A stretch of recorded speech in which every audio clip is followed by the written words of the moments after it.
partially collapsed structure. They say although officials have visited the site several times, they have yet to receive any clear communication on when the building will be brought down, leaving residents anxious about their safety. Noura Mohammed reports.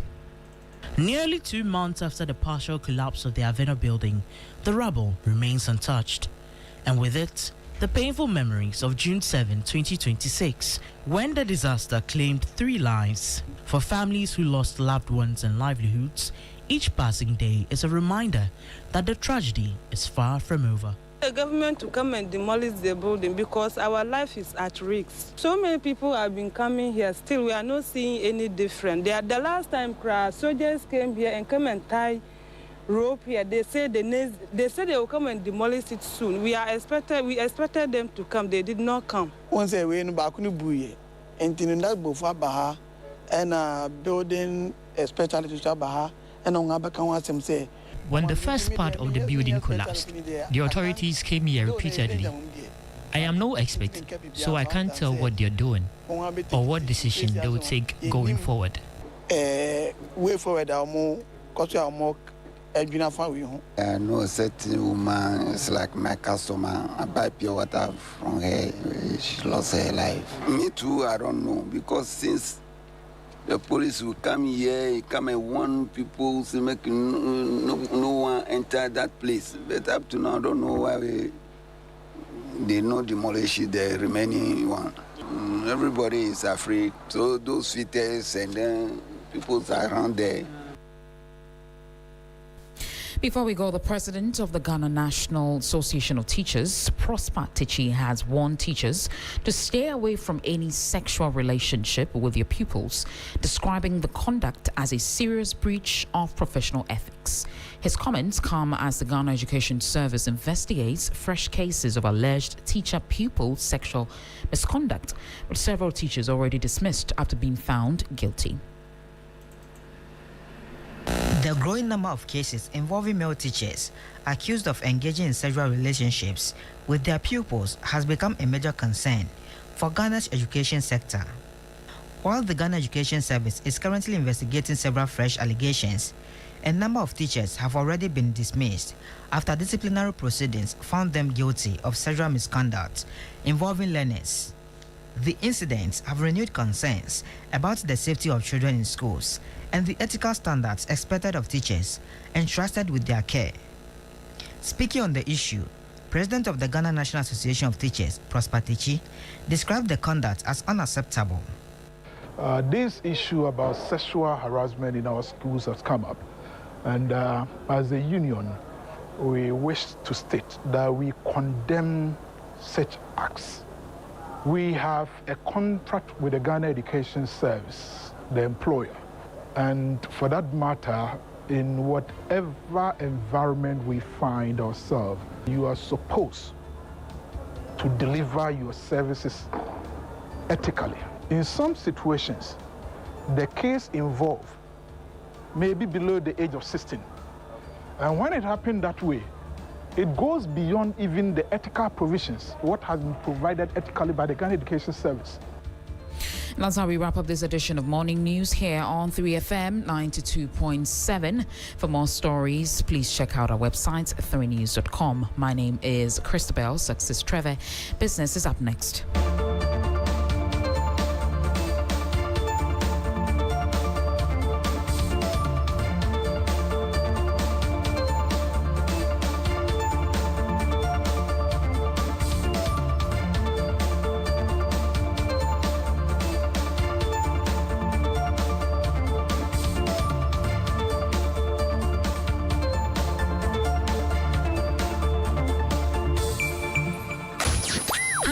Gets busy on this frequency. 92.7 3FM. 3FM.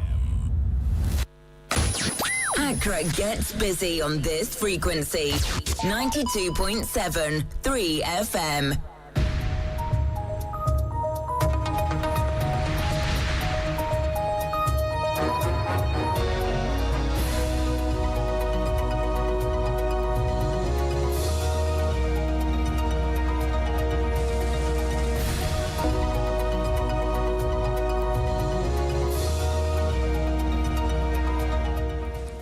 Hello, good morning and welcome to the business news on Sunrise. Coming up this morning, the government of Ghana records fifth straight oversubscription as investors pump 12.37 billion cedis into treasury bills following 2026 mid-year budget review.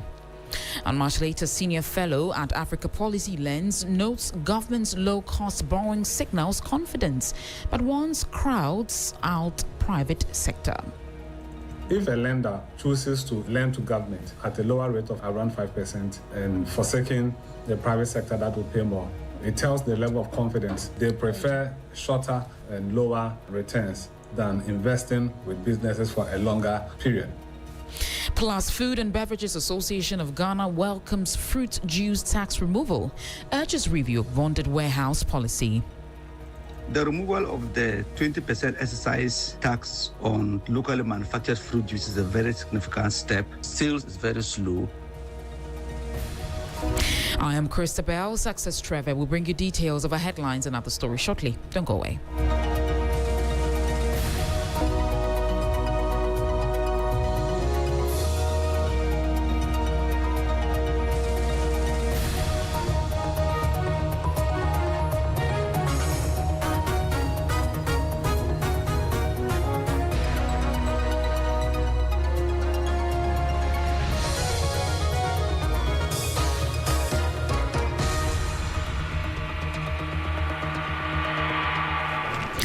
The government of Ghana secured its fifth consecutive oversubscription on the domestic market on July 24, 2026. This follows investors offering 123 and 70 billion cedis against a target of 9.492 billion cedis across the 91-day, 182-day and 364-day tenors. Take a listen. Government accepted 11.545 billion cedis of bids, representing a subscription rate of 130.3%, an oversubscription of 30.3% above target, and an acceptance rate of 93.3% of total bids received. The strong turnouts came just after the 2026 mid-year budget review and signals sustained investor confidence in government paper. The 91-day bill received 2.952 billion cedis in offers, with 2.602 billion cedis accepted at 5.78%. The 182-day bill saw 1.307 billion cedis in bids and 1.121 billion cedis accepted at 7.68%. Demand was heavily skewed towards the long end, as the 364-day bill attracted 8.112 billion cedis in bids and government took 7.821 billion cedis at a yield of 12.96%. The yield curve reflects a clear preference for longer tenors as investors lock in higher returns amid inflation and fiscal risk expectations. The 7.18% point gap between the 91-day and 364-day rates shows the market is demanding a significant premium to commit funds for 1 year. While the oversubscription gives government room to meet its financing needs without resorting to the external market, the high cost of the 364-day borrowing at nearly 13% will add pressure to debt servicing in the second half of the year.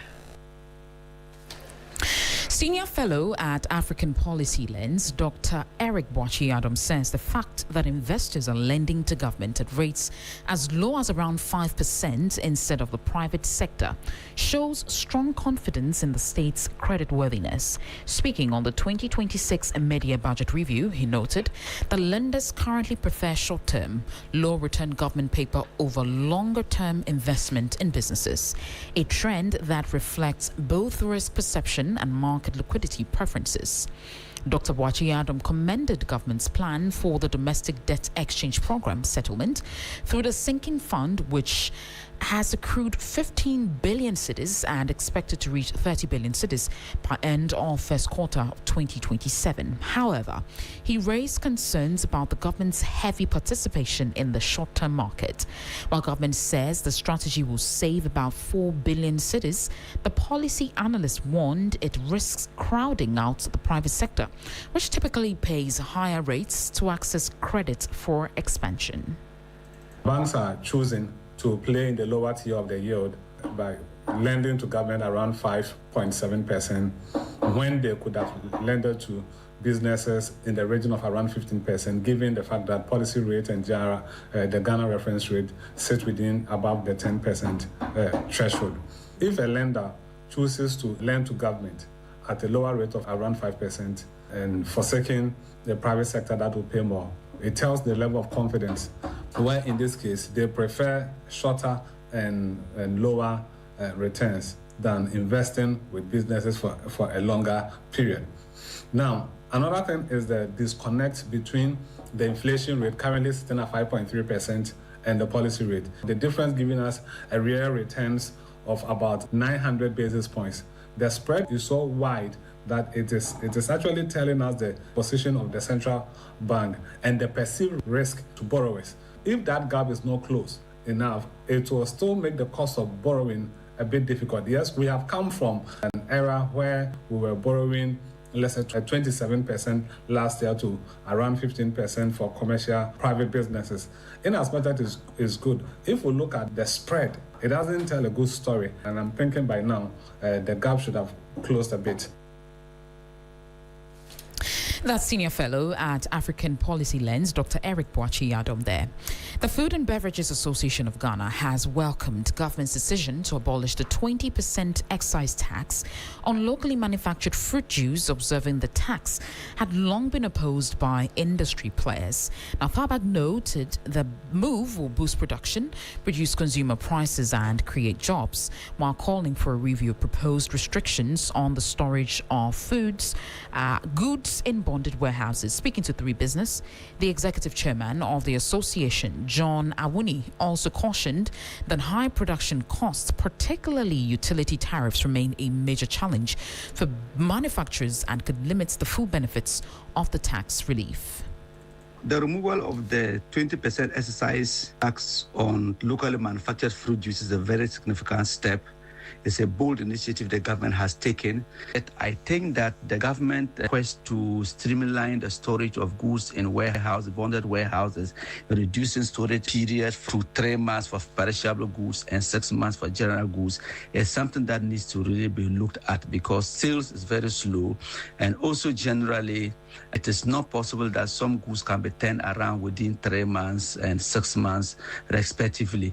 And also generally, most of the time businesses try to take advantage of international prices. When prices are down, then they can be able to take advantage and import a lot of it. But now if you have to be doing like rolling 3 months, you cannot keep it more than in the bonded warehouse more than 3 months or 6 months for that matter. I think that it will create some challenges, and it may not inure to the benefit of the country in terms of food security. It may not inure to the benefit of the country in terms of price stability. John Awuni is Executive Chairman of the Food and Beverages Association of Ghana. The Center for Environmental Management and Sustainable Energy, CEMSI, has described the 2026 Media Budget Review as positive, citing reforms introduced by the Ministries of Energy and Green Transition and Finance to address debt challenges in the power energy sector. Executive Director of CEMSI, Benjamin Insia, said the allocation of 6 billion cedis by the Finance Minister to defray legacy debts and procure fuel for power generation will help sustain electricity supply and ease pressure on the sector. However, he expressed concern over the budget's revelation that government is struggling to mobilize adequate revenue from utility consumers. Some allocations by the ministry in terms of allocating about 6 billion Ghana cedis to defray some legacy debt and also procure fuel to sustain the flow of power. Unfortunately for us, I think the budget also reveals our inability to mobilize a lot of revenue from utility consumers or utility users, in the sense that the ECG that takes about 80% of power generated is still unable to collect much revenue from utility consumers, in a sense that the budget highlights only about 57% of revenue being collected from utility end users. And this is quite challenging if actually want to address the power sector debt situation. And we'll now take a look at how the city is faring against major trading currencies and how some of key commodities are also faring on the global markets.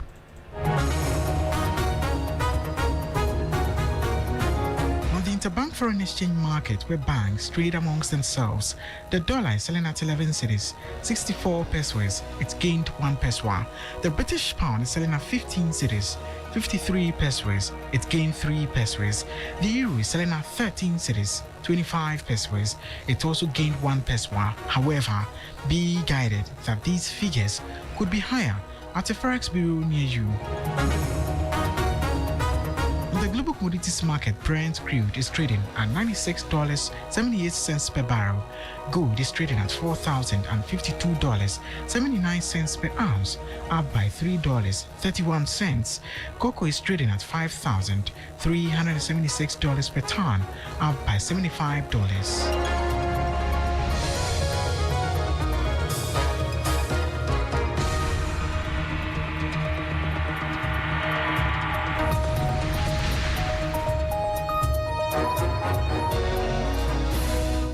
That'll be all for the business news on Sunrise. For more business stories, please check out our website on 3news.com.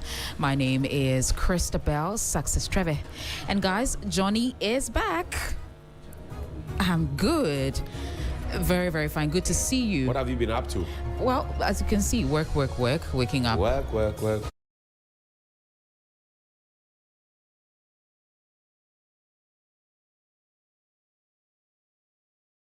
The Electoral Commission has reiterated its commitment to organizing free and fair elections this December.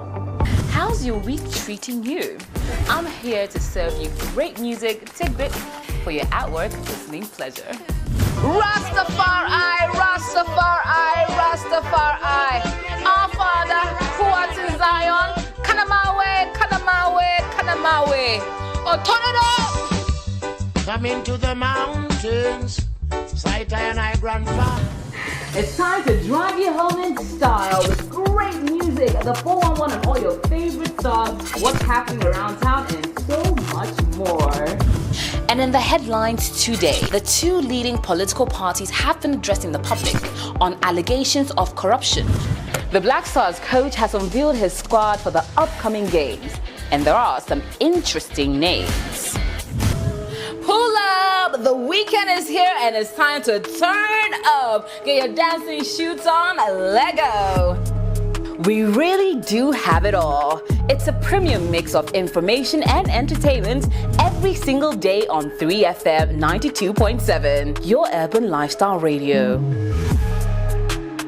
The Electoral Commission has reiterated its commitment to organizing free and fair elections this December. How's your week treating you? I'm here to serve you great music tidbit for your at-work listening pleasure. Rastafari, Rastafari, Rastafari. Our Father, who art in Zion, Kanamawe, Kanamawe, Kanamawe. Oh, turn it up! Come into the mountains. Sight and I grandfather.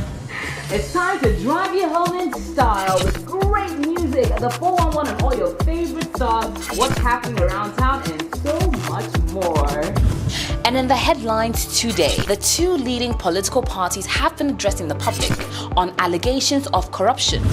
The Black Stars coach has unveiled his squad for the upcoming games, and there are some interesting names. Pull up! The weekend is here and it's time to turn up. Get your dancing shoes on, Lego. We really do have it all. It's a premium mix of information and entertainment every single day on 3FM 92.7, your urban lifestyle radio. The Electoral Commission has reiterated its commitment to organizing free and fair elections this December. How's your week treating you? I'm here to serve you great music tidbits for your at-work listening pleasure. Rastafari, Rastafari, Rastafari. Our Father, who art in Zion, Kanamawe, Kanamawe, Kanamawe. Oh, turn it up! Come into the mountains, sight and I grandfather. It's time to drive you home in style with great music at the 411 and all your favorite songs, what's happening around town, and so much more. And in the headlines today, the two leading political parties have been addressing the public on allegations of corruption. The Black Stars coach has unveiled his squad for the upcoming games, and there are some Missed me, don't worry, I missed you more. My name is Johnnie Hughes. I'm here with Mawuena Egbeta, sometimes known as Egbeta. Patrice, Amegashie, Jigwe. Taking permission from producer Frederick Kunzotiani to fire on all cylinders. That's exactly what we're going to do by serving you breakfast this morning on your Urban Lifestyle Radio. We're also live on Kesman 107.1 in Tamale and beyond. We're also on 3news.com. If you go on www.3news.com, you are sure to find and listen to us and share your thoughts and comments with us. We're also live on Facebook at 3FM927, on X and on Instagram. I have two big things on our plates this morning. We'll be talking about the fallouts from the 2026 budget review that was presented sometime last week. We'll also take a look at the Deputy Attorney General firing back at Tennis Miracles Abuaji. It was picked up by the Yoko. Tennis Abuaji said, well, I was never questioned about the 55 million CDs that they are complaining about and talking about and screaming about. And he says, must we tell the public everything? We'll see you in court, don't worry. We'll get into those conversations. I saw some news here. The front pages of the dailies, they have sports and all the conversations in between. So welcome. Today, hopefully we'll talk about money without borrowing. We get to talk about traffic without crying. And maybe we get to talk about street lights and traffic lights that are not functional without shouting. I won't shout it. Good morning and welcome. Thank you very much indeed for choosing us. We're always happy to have you around.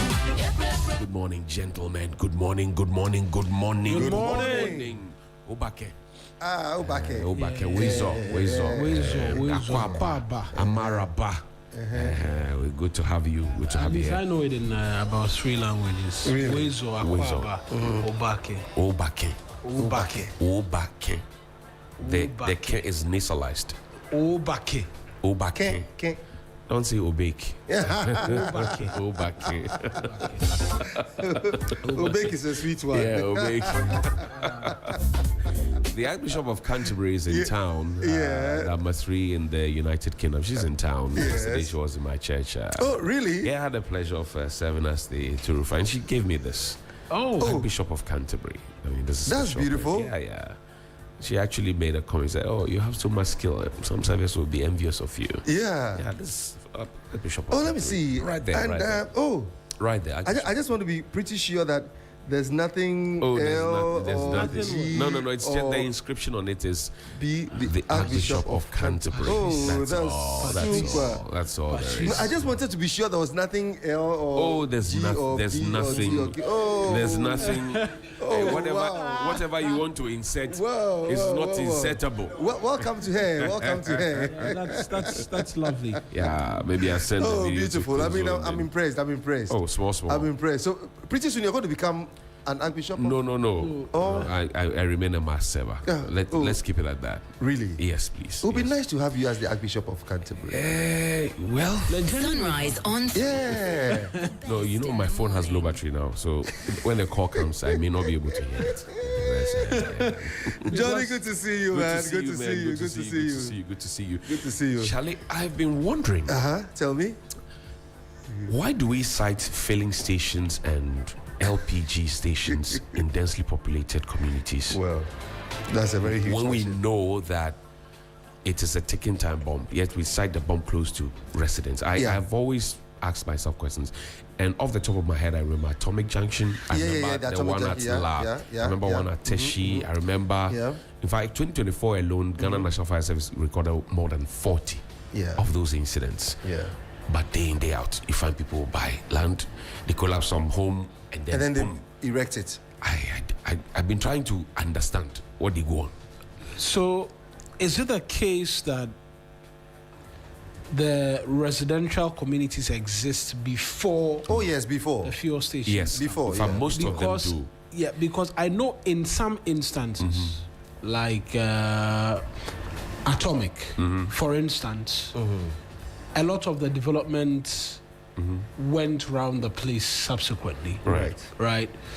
I know a number of. I don't know about the La situation because I've not lived. It was behind. I think next to the trade fair, and the Ladma office, the municipal assembly, is not too far from that. It was a huge explosion towards Zenith University. Zenith. You're right. I know that gas fuel station. I've not known how long it's been there. In the morning. And you see, in these conversations, whilst we brood over them, we realize that it comes down to assemblies, permits, planning, zoning, and insurance. Because yes, you need these facilities. Yesterday, I returned from the village this weekend, and Patrice, by the way, the motorway is being worked on, so calm down. Calm down. I've seen proper work, and in fact, the entirety of the motorway all the way to the Volta regional capital, who is under construction. That's part of the big push project. Exactly. The entire stretch is under construction, and so you eat small dust. Some parts they are watering, and all of that. That's when you're in the car and you don't have AC and everything is coming. You sing to yourself, "Them go fill it."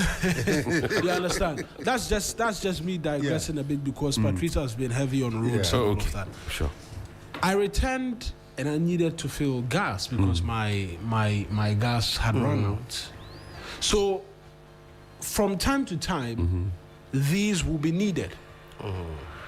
It is left to the persons who grant the permits, right? Because what I know, and growing up, I grew up at Awushi, Elang area. There was a branch, was it Onyinasi?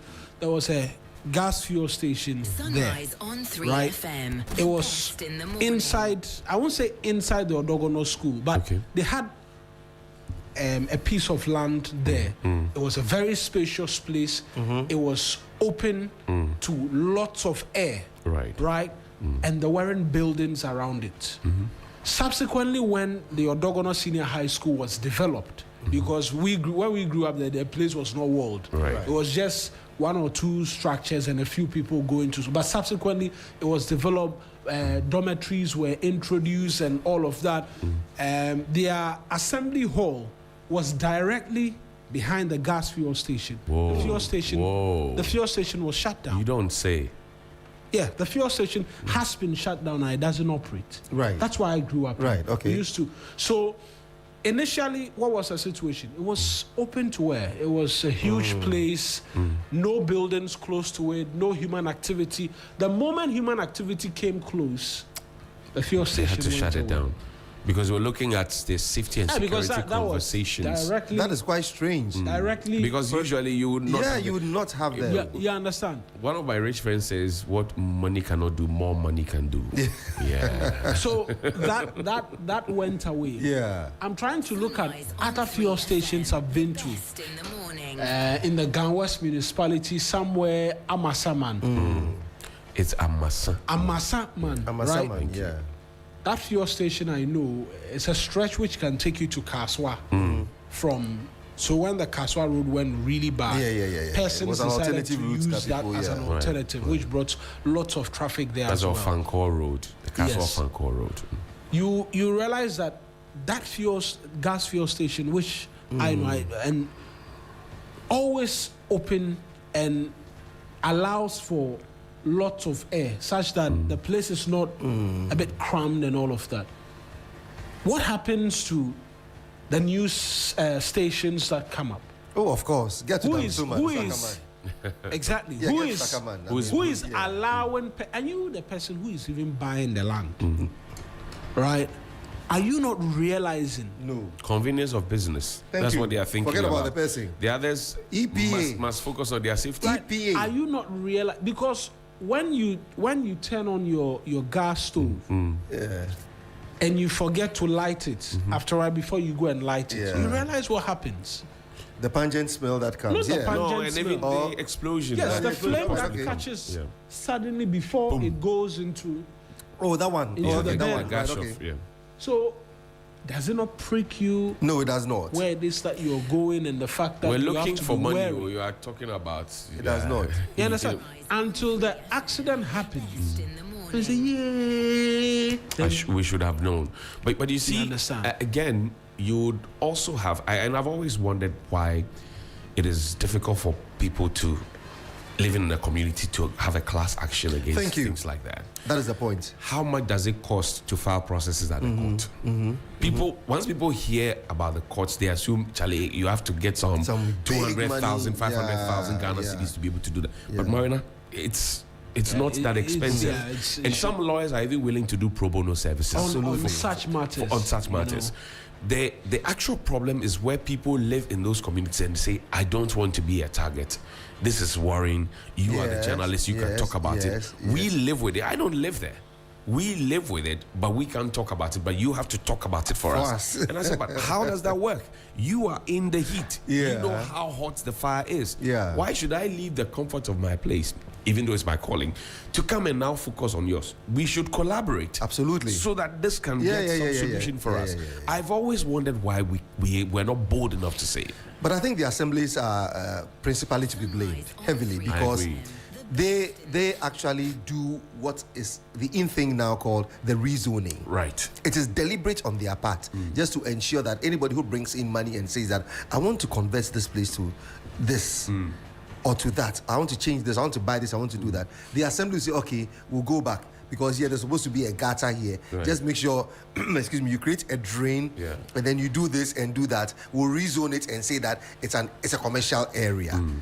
There you go. And then the Environmental Protection Agency, EPA, they are one of the also terrible people. There's a situation. Oh yeah, they are. So there's a situation around I'm Gulf not sure City. everybody at the EPA is. No, not everybody, but I'm saying generally. I'm just using the fallacy of composition.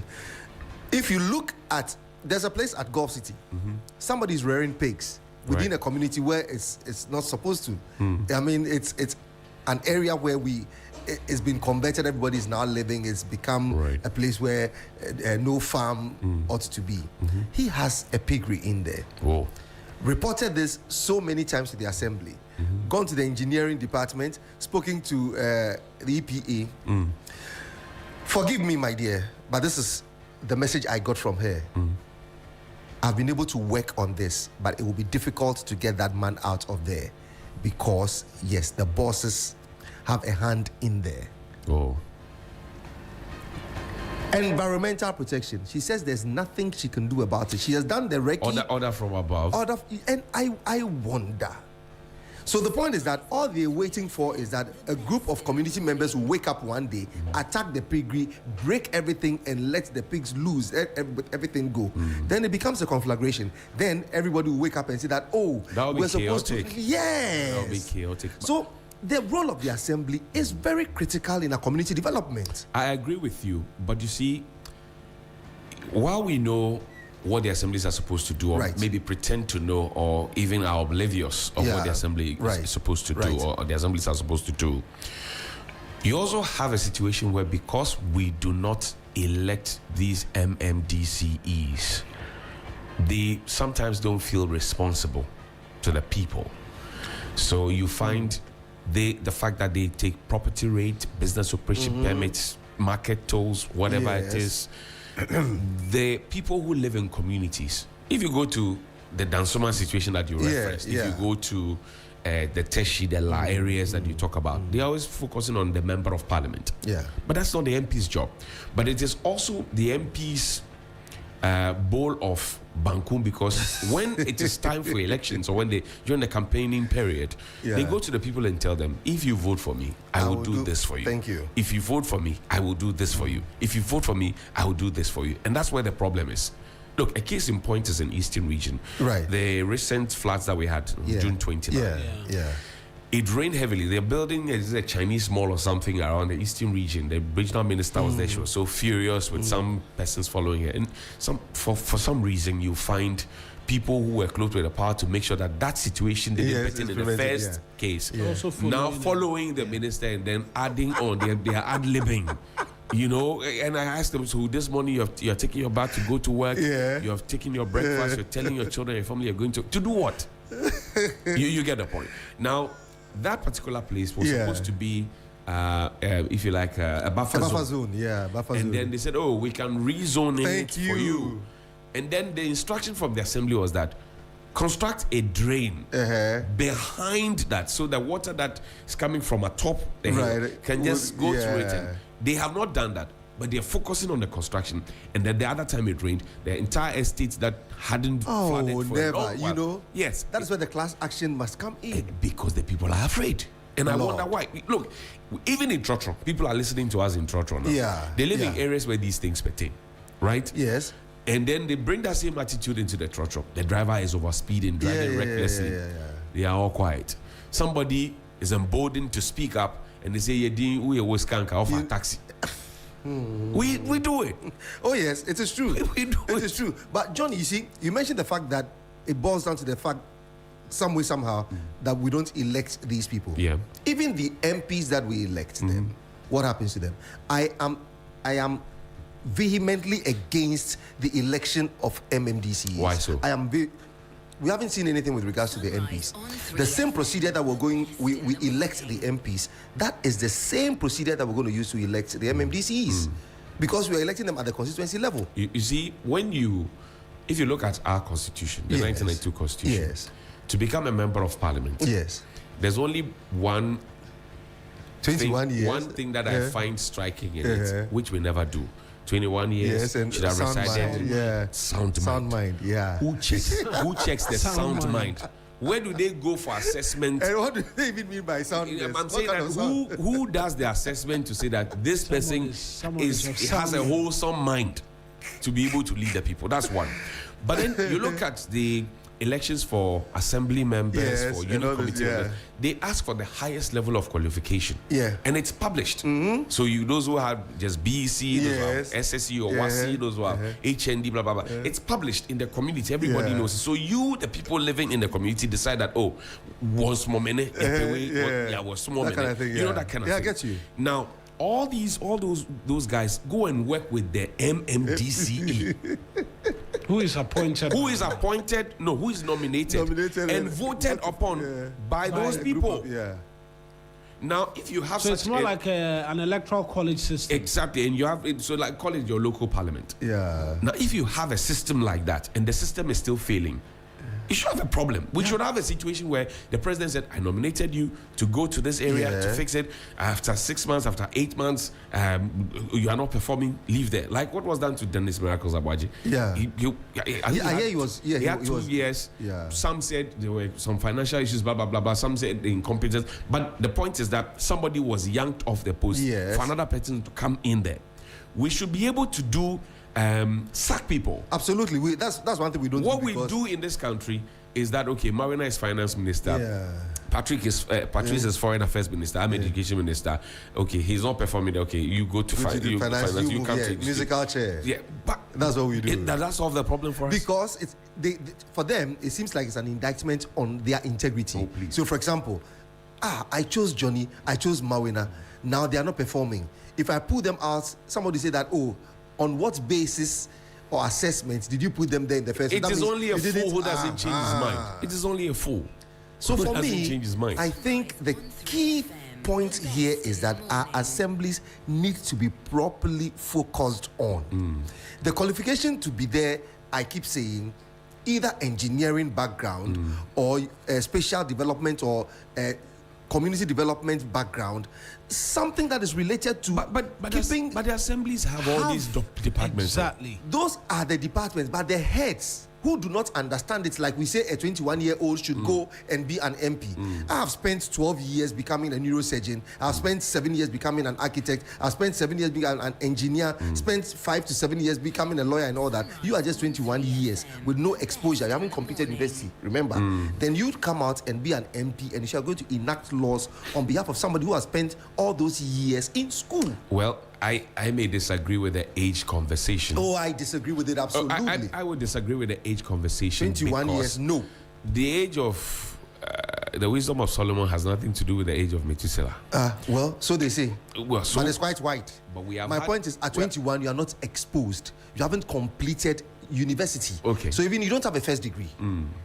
So if you are not exposed to something, how do you speak to it? Okay, that's a fair point to make.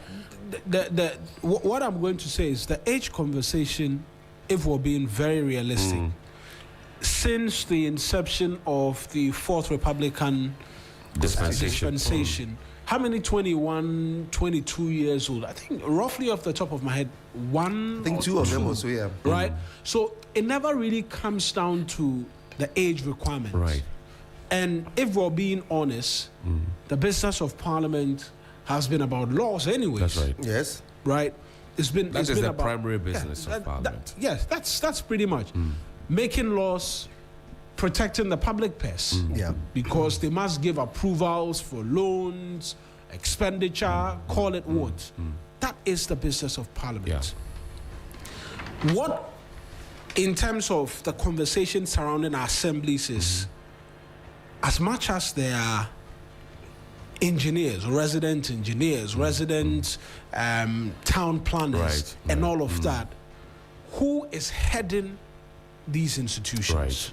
Right. Somebody who helped the party, or somebody who has a deep pocket. It is one of the things we must look at honestly while we await the election of MMDCs. But interestingly, Mawuena, Patrice, we have a local government institute at Medina. Unless I'm wrong. Oh, you are so right. It's there. Yeah. What is the essence of the local government institute? I have books that they have written. There's one who lives close in my community. His name is Jerome. Yes. Doctor. Now they're supposed to be helping these MMDCs to function at optimal level. Yeah. Number two, there's also NALAG. NALAG, Local they are around the Tetekwashi area, their office. What are they supposed to do? So we are not. We're just interested in honorable MC about this. There's a seeming lack of connect. Exactly. Everything just exists in their own separate spaces. If you make me an MC or a DC, and assuming that I have not been exposed to anything, and I know there's an institute, I'll go there. Look, you get to the assemblies, you find people who have wild expertise. Yes. If I am the MC and Patrice is head of works or the works engineer, and he understands what is happening better than me, when we get onto the site, I will go onto the site with him, but I'll let him take center stage. Absolutely. At that particular time. So that he and the contractor or the engineer doing the construction for us can have a conversation in front of me, and I will be asking questions. I don't need to be a steel bender to be asking the steel bender, why are you bending the things to the left and not the right? I get it. Explain to me. For them, what happens is that there's an Auntie Maggie who has come, Okaishi woman, rich woman, Makola woman, rich woman, comes with the MP, and then comes with one of the party heads. They come to the office and they say, oh, there's a site here that we want you to go and check this and check that. They work with you. Now, you have the head of your department. Right. You have what's the name? The MP. Right. You have that woman coming in. You have the party executive coming in. These are big wigs. They drive you to the place and they tell you that, oh, well, we can see that this place here, there's some water, it's mushy and all that. But she says she'll be able to fill it up and do this and do that and do that. So kindly rezone it for us to. You may say, oh, boss, the way it is no, she can handle it and all that. Looking at the hierarchy of people who are speaking down to you, it is difficult for you to stand your grounds and say that, no, I am not doing it. You see, Patrice, within that same system, there's also somebody called the Municipal Coordinating Director. Okay. He is a typical civil servant, like maybe the equivalent of a chief director. Yeah. Right, okay, chief director, right, okay. They are the maintenance. They don't go anywhere. You can transfer them, but they still will be performing that same role in another municipality. Those ones are supposed to be guiding the MCE. Yes. Do they do that? Will the big MCs names would allow just themselves to be guided? It's about a relationship. If you let the MCE know that, look, and we don't prosecute people. No, we don't. If we have been prosecuting people, say, okay, we make you MC for Lankwantanan. You get there, you decide that the Medina market, the center of the Medina market should be rezoned to be a filling station. Okay, Touchwood, there's an explosion. It happens under your tenure. We should be able to bring you and prosecute you because your actions have killed people. Yes, your actions have ruined dreams. I agree with you absolutely. We don't do that. I agree absolutely with you. We don't do that. Sometimes we even have the brevity to go and say, what? I don't. You know what happens? I've never understood we it. never even get to the point of Ifiasem. And here's an example I'm going to give to you. A very recent one. Okay. You know the Sakumo Ramsazak? Yes, right? Yes.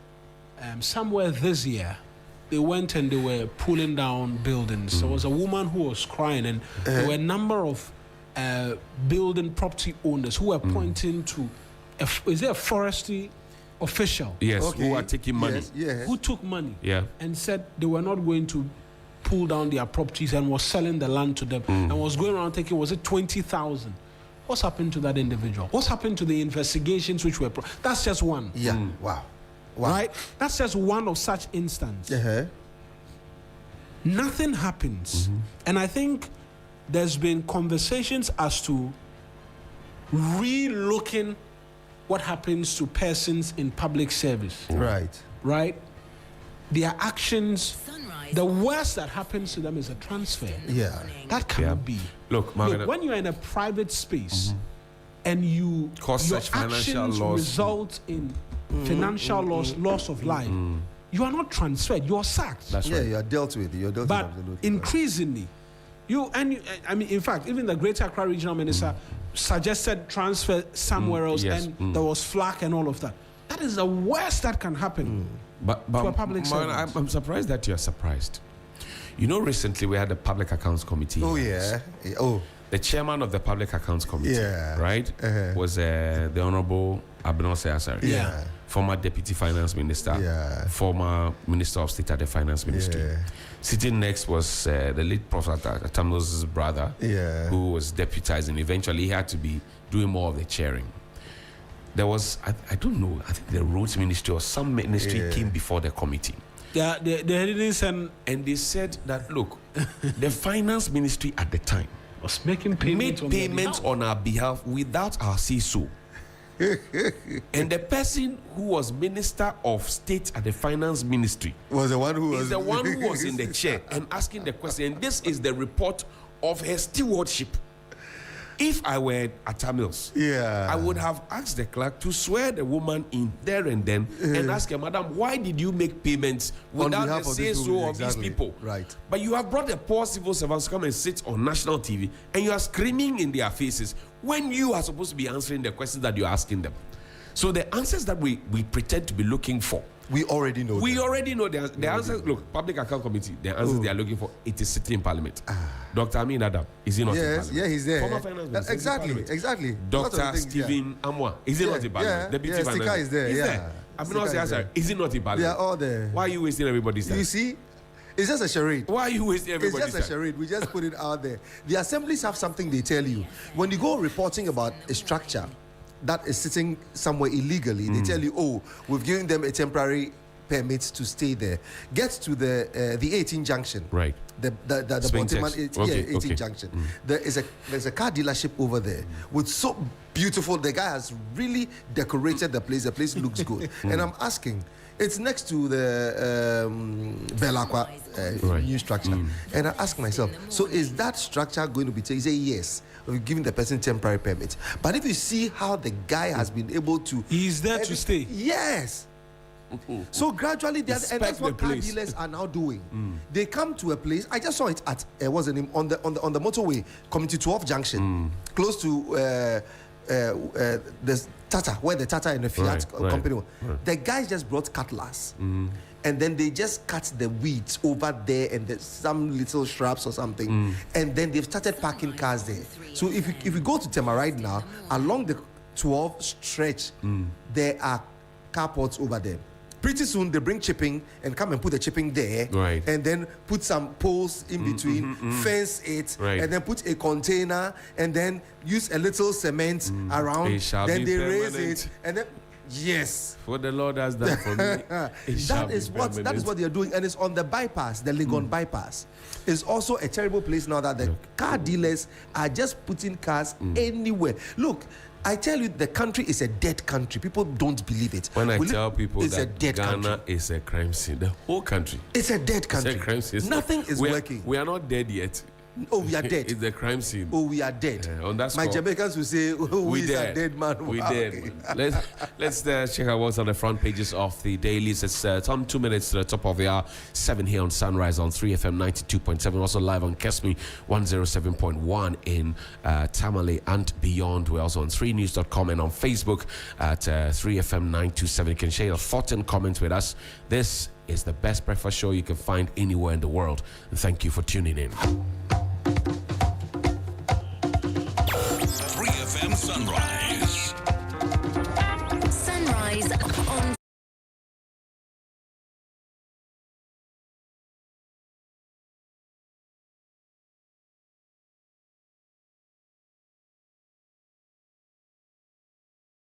And 296,000 Ghana cedis stolen. CSA has warned. Cyber fraud hits online food orders.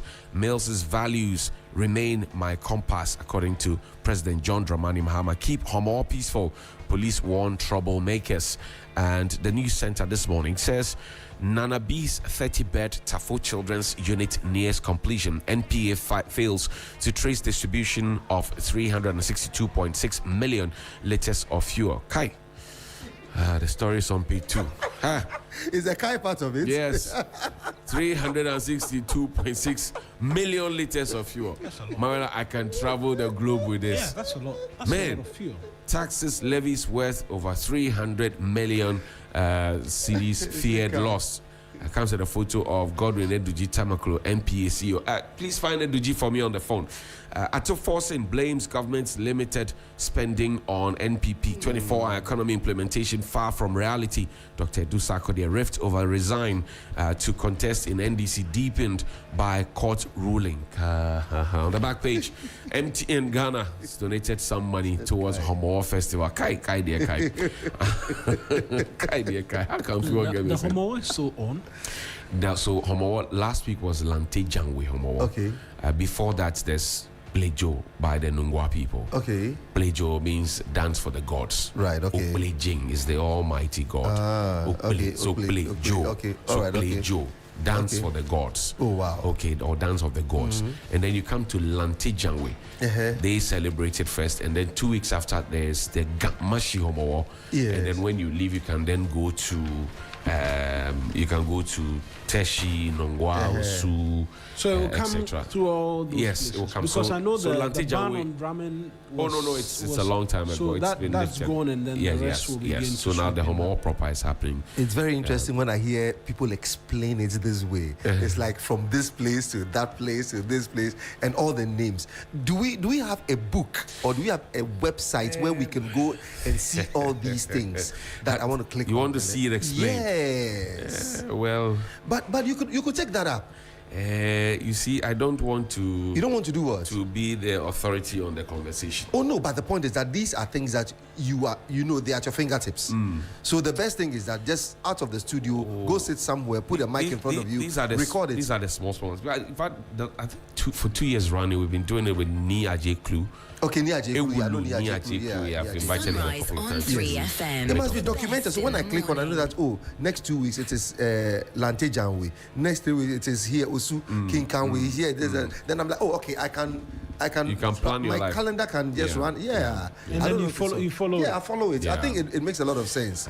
All these things we must do. Okay. Anyway. Okay. A few more. Yeah, Right. a Okay. few more. The Republic Press says OSP on trial. Deputy AG says office was created by ordinary law, not constitutional amendment. Patrice, you would know Accra Stand Fast, right? Yes, Stand Fast. Yes, Stand Fast Football Club. Yeah. Accra Stand Fast. I know. Accra Stand you know Fast. the slogan of Accra Stand Fast? No, I don't. Achi Echi Agblaichi. You are pushing. It's not moving. You are trying to pull it. It is not. It's not. Stand still. Accra Stand Fast. That's what I see here with OSP and AG. NDC slams door on power-hungry appointees. Takwa Mine under siege as chiefs challenge Goldfield's legacy. And final batch of Ghanaians leave South Africa as repatriation exercise enters last phase. Wuntumi new 20-year jail term before judgment, according to Apia Kubi, his lawyer, who says that he's been instructed to file an appeal. 24-hour economy implementation far from reality. Dr. Usakode, the publisher newspaper, economy growing well, not starving. Forcing reads out the receipts. Ghana HIV activates denied Brazil visas. I agree. I knew she would jail me 20 years. Wuntumi tells ex-lawyer.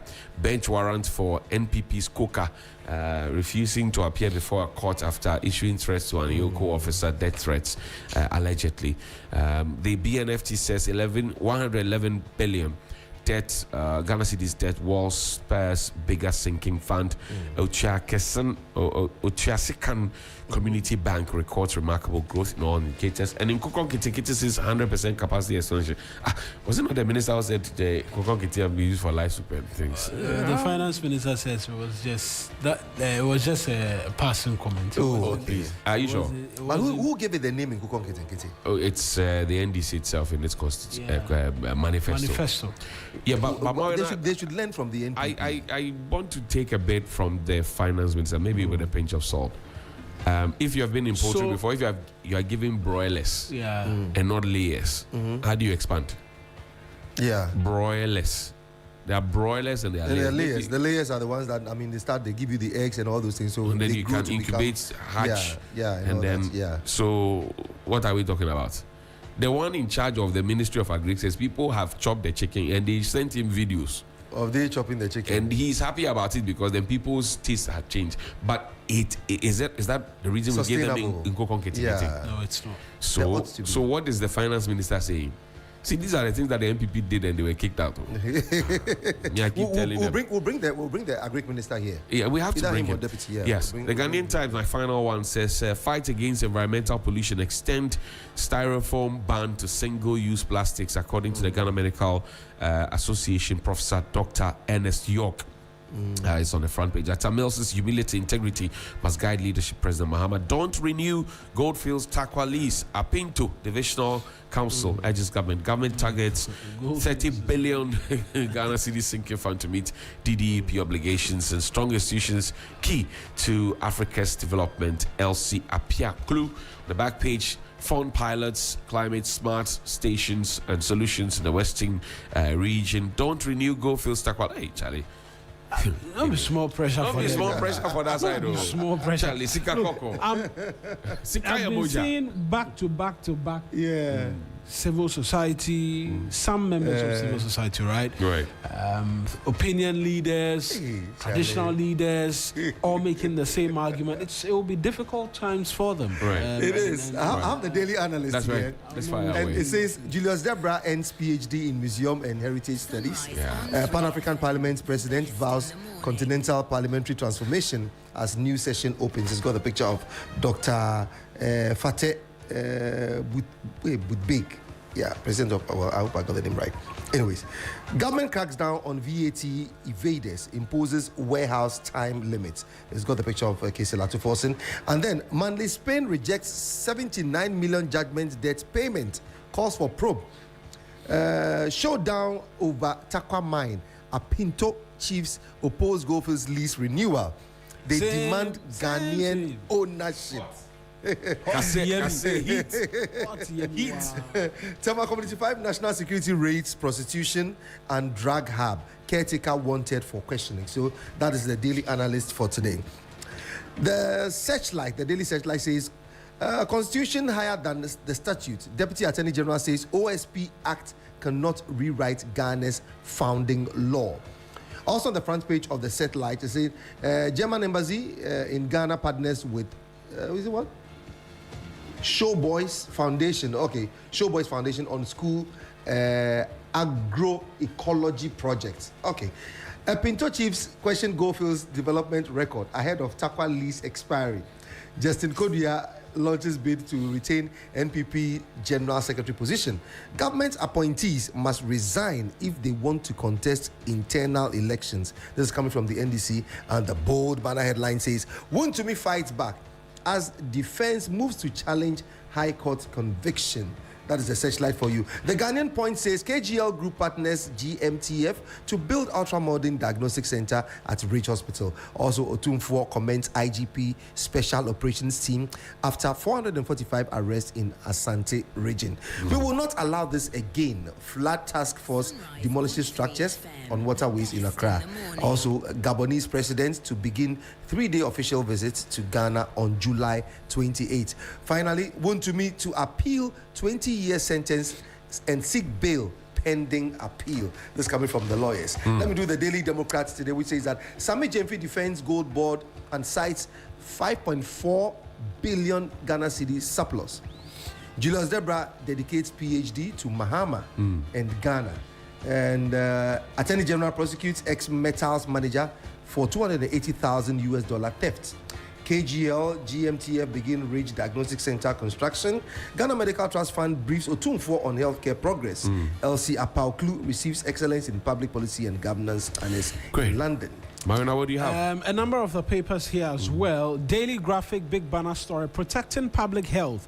Ghana Medical Association demands single-use plastics ban. Julius Debra, 156 others, bag PhD. You know the name. They mentioned the chief of staff's name. Doctor, now he's doctor. Dr. Julius Debra, 156 others. You know, when I was growing up, my uncle used to advise us. Said, you know, he will speak typical Ghana. Unani me no nyame se. Olake bene papa shikache. Menewe papa professor. Mbo papa kemie onye shkapi. Kenye tinya finu kwe abache be Patrice Amegashie and two others. And now relevance even in trouble. That is the don't go and fool out there. Don't go misbehave. No, but this one is good. It's good work they've done, but still, and 156 others. And the rest. Julius Debra and the rest. Asante Hene urges government appointees congrats to justify. Yes, huge congrats to him as well for that. And I think there were a number of. I know Fad, Osman, Chris Atadeka as well. Congratulations to all of them. They're all PhD holders. Yeah, so now they're all doctors. Not pull him down, by the way. Odogono SHS marks 86th anniversary, and I was talking about Odogono this morning. On the back page, Ghana's Mohammed floors Kiribati opponents to progress. We're at the... It's not All Africa Games, no. It's there's an ongoing tournament. Is it Commonwealth? Commonwealth, yes. 2026 Commonwealth Games. We're making steady progress. Satellites face Nigeria's Flying Eagles in Wafu Zone B opener. Daily Guide newspaper. Minority demands BOG refinancing plan. As in relation to the media budget review. Kodia Frimpong seeks fresh NPP General Secretary mandate. Leave Takwa. Pinto Chiefs tell Goldfield. Simbini. Court grant extradition of Abu Trika's accomplice. And stop harassing licensed small-scale miners. Green tea to government. The back page of the Daily Guide, nothing there. The Daily Post, President Mahama lays wreath in honor of late President Atta Mills. How does 4.5 billion seed capital amount to gold board siphoning funds? Sami Jemfi quizzes Abena Osayasari. And the impact of gold board success shall outlive the hate-driven campaign by detractors. Sami Jemfi is saying this. The Daily Gist newspaper, GRA boss under fire over sleazy revenue leakage. Kaswa NDC in disarray after sexy chairman's suspension. Goldboard suspends trading license of Dominic Bonsu Ventures. Apinto Chiefs, Apinto Chiefs cry out over Goldfields operations in Takwa.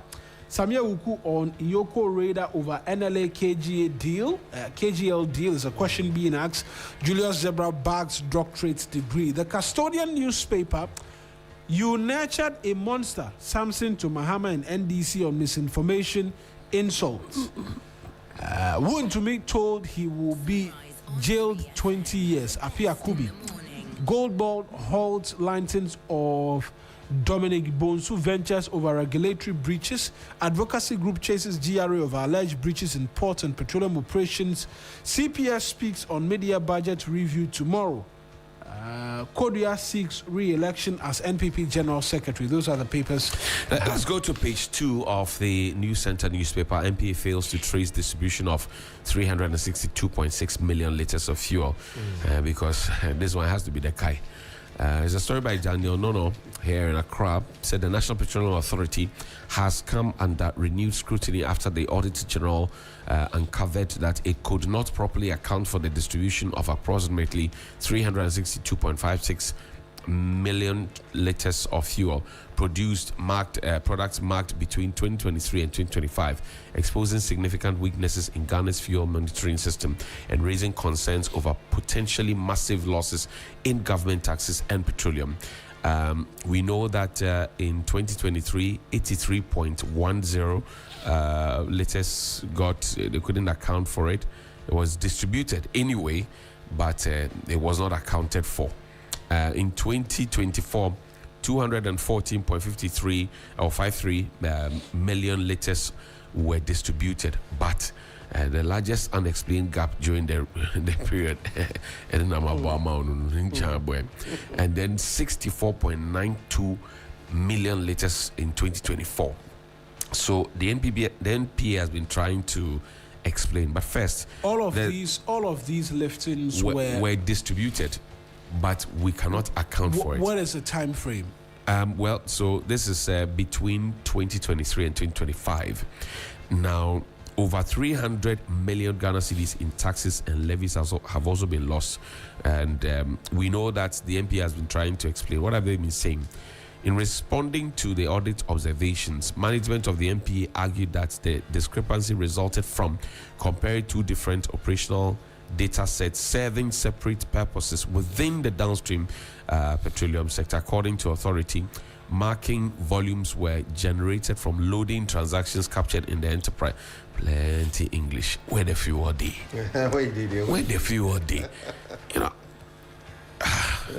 2023, 2024, 2025. Yes. 362.6 million liters of fuel. With revenue. Yeah, we're losing revenue as well. 300 million Ghana cedis in taxes and levies have been lost. Can you imagine the number of roads this can construct?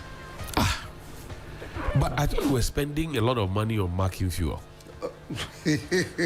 Right? Fuel marking margin is part of the cost. We spent a lot of money. And Dr. Mustafa Hamid. Yes. Your best friend. So, yeah, my best friend. Yeah, we're lying. We have to rescue this. I mean, it was part of the rescue efforts to rescue the country. So why do we have this situation?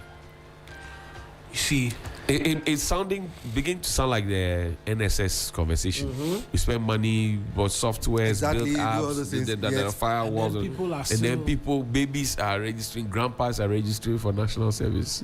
See, the thing, it's a problem of, I don't want to say the chop plenty, but sometimes it looks like that. There's lack of accountability. It's not sometimes. It actually looks like that.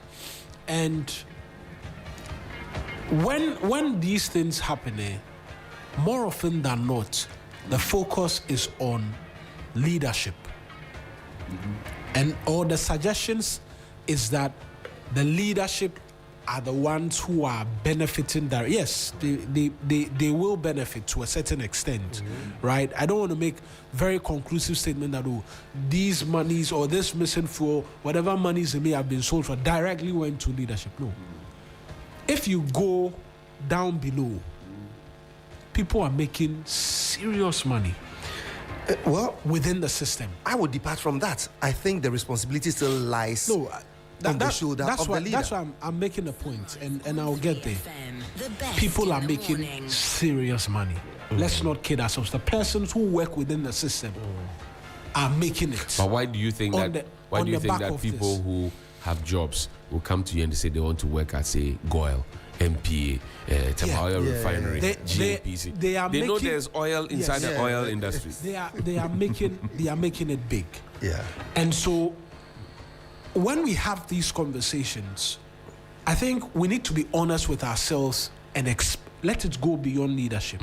I'll come to the leadership bit, but people are making it big time, right?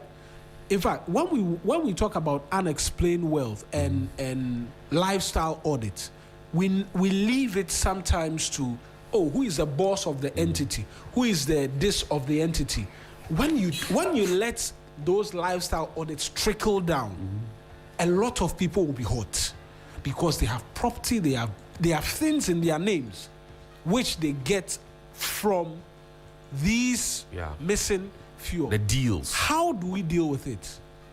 Supervision. Systems put in place.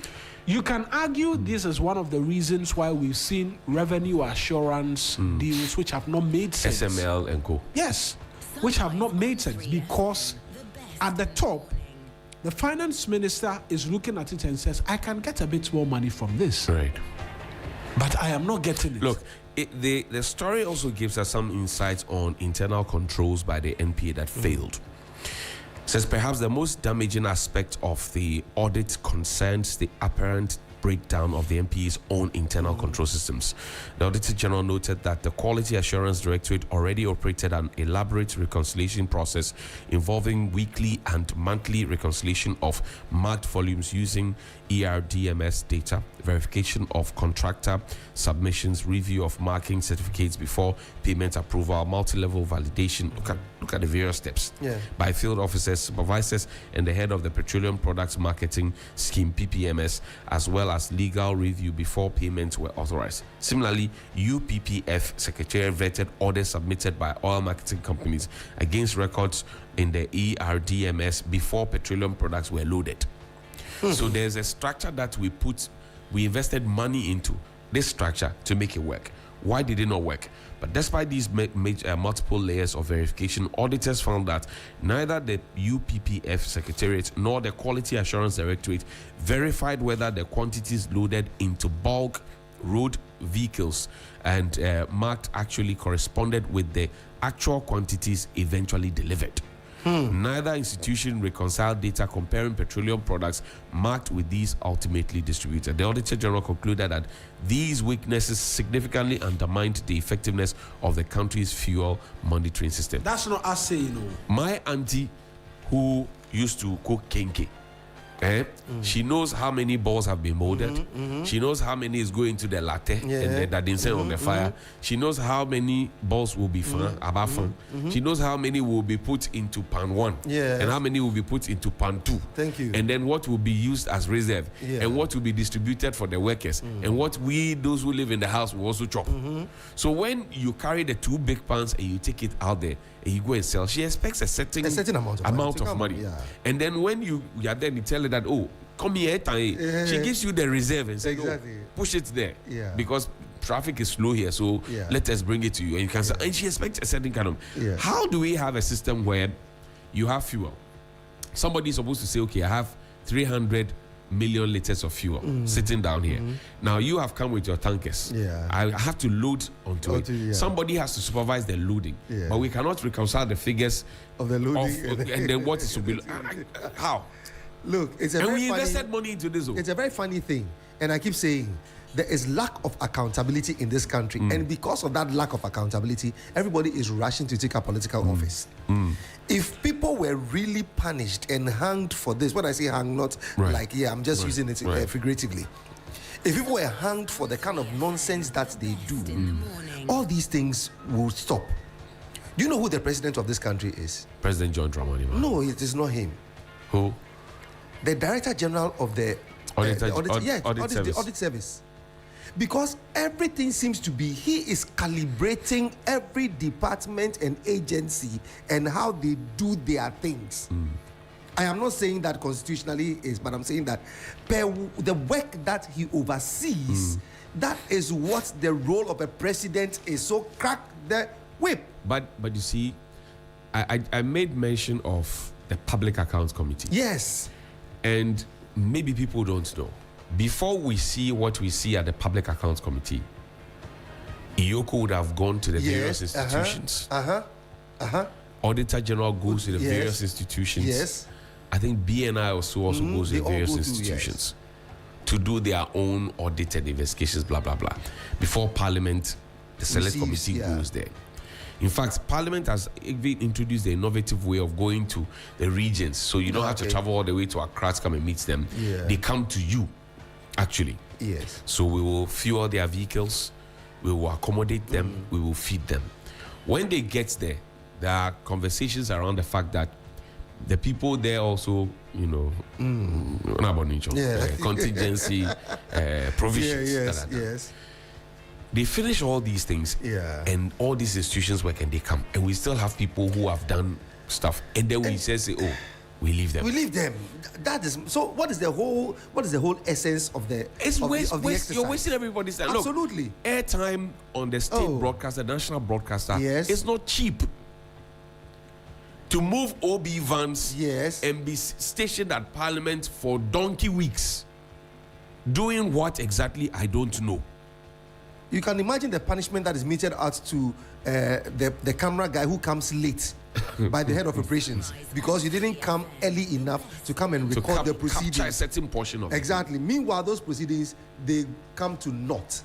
So I am saying there's lack of accountability and punishment due those people. That is why everybody is clamoring. Do you think that if they said, okay, if a pint of fuel was lost from that place, the head of the NPA would be sent to jail for 10 years? Let's see who will allow a leak or doesn't Dubai drill oil? Sure. I mean, not a drop. Yes. Gets missing. Yes. Not a drop. There's patriotism. Look, as soon as and somebody shared a video with me of Dubai. Yeah. They had it's a giant screens, like an operation command center kind of thing. Yeah. They're telling you when this barrel of oil was drilled, and it is showing you the process through it is traveling. Like the way if you book an Uber boat or Yango, it's telling you that your oil is almost close to you. Yeah. And I think it's an African problem. Look, Nigeria has more oil than Ghana does. Even now they have the largest Nigeria has more fuel. Yeah. But Nigerians are always using generators. It is our problem. It is our problem. I think Patrice hits the nail very much on its head when he says lack of accountability and punishment. Yeah, like we can when we point to every problem in this country, right? The solution hovers around almost the same thing. Sunrise on accountability, 3FM, supervision, and punishment. Yes, there will be innovation. There will be technology which must come in so that we can do things better. But when fuel is being lifted and there are supposed to be tallying or calibration of numbers, who is the supervising officer making sure that the people are working? Look, I mentioned I went to the village this weekend. My mom, one of her friends came to the funeral. I'm just using this as an example. They both have separate shops. My mom deals in fresh tilapia. Her friend grills tilapia, Musbek tilapia, Dansuman. So a lot of people go there. What happens? A lot of the time, the two of them are not around at the shop. When they are not, the workers take it as a field day. Will pocket what they want to pocket, right? And then when you come, they'll give you what they believe you are deserving of. What they think you should have. Increasingly, they were both complaining. Then the suggestion came that let us get CCTV cameras at our shops. Right. My mom got hers. Wherever she is, she can be watching what's happening. and listen in at the shop. Yes. Right. What happened when she did that? Her complaints dropped significantly because she knew who was stealing from her. Now the people see the camera, and so they comport themselves. They comport. One of my aunties, the one who I'm talking about, also got a camera, and immediately she's seen an improvement in terms of how much she receives by her workers. So now she says, where they sell the fish and everything, she has one day. Where they prepare the banku, she's taking a camera there too. Thank you, because she realized that immediately she brought a camera there.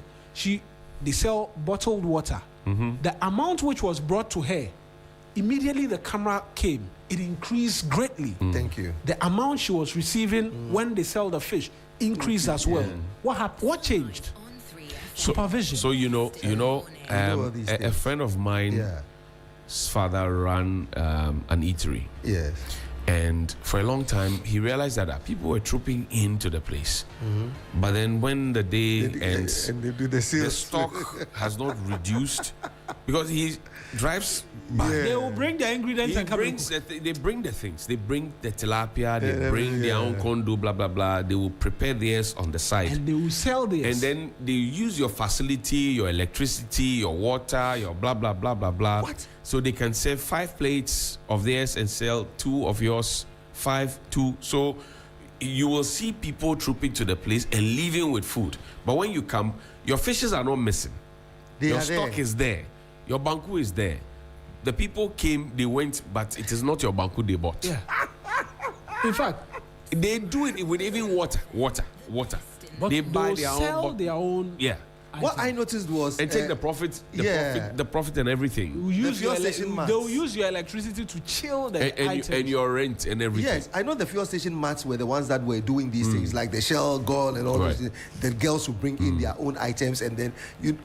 So you see, there is a monitoring mechanism. There's this Lebanese institution in Ghana. No two ways. Even the camera one is on the floor. On the floor. It sees where you are walking. So if you are kicking something, it will see. It will record it. So they leave no stone unturned. Yeah. What they do is that they ensure that the camera speaks to you and you are seeing everything. Sometimes they invite you to the office, and whilst you're having a conversation, they make you see the screen and you watch. Everything is being monitored. So you are not going to steal. So why can't we just do it? Exactly. It is a no-brainer. Yeah. It's a no-brainer. That's why I say that everybody in there is an accomplice. Yeah. Everybody. That's what I was making. Everybody. One supervision comes in. Yeah. And these are everyday average Jews. Yes. Your Lebanese friends, your restaurant owners, whatever. No, we're not ready for reporting time changed because they used to report whenever they pleased. Now, at the comfort of her home, she can check. I'm paying you. The shop is to be open at 1 p.m. for people to start buying. Right. They could come at 3. Sometimes people will get there and call, the person they talk, Bamumayo. When the camera came, they started reporting at 1. Wow. Just one thing, supervision. It changes everything. Who's watching? Increasingly, you can go to assemblies, you can go to wherever, ministries, departments, agencies.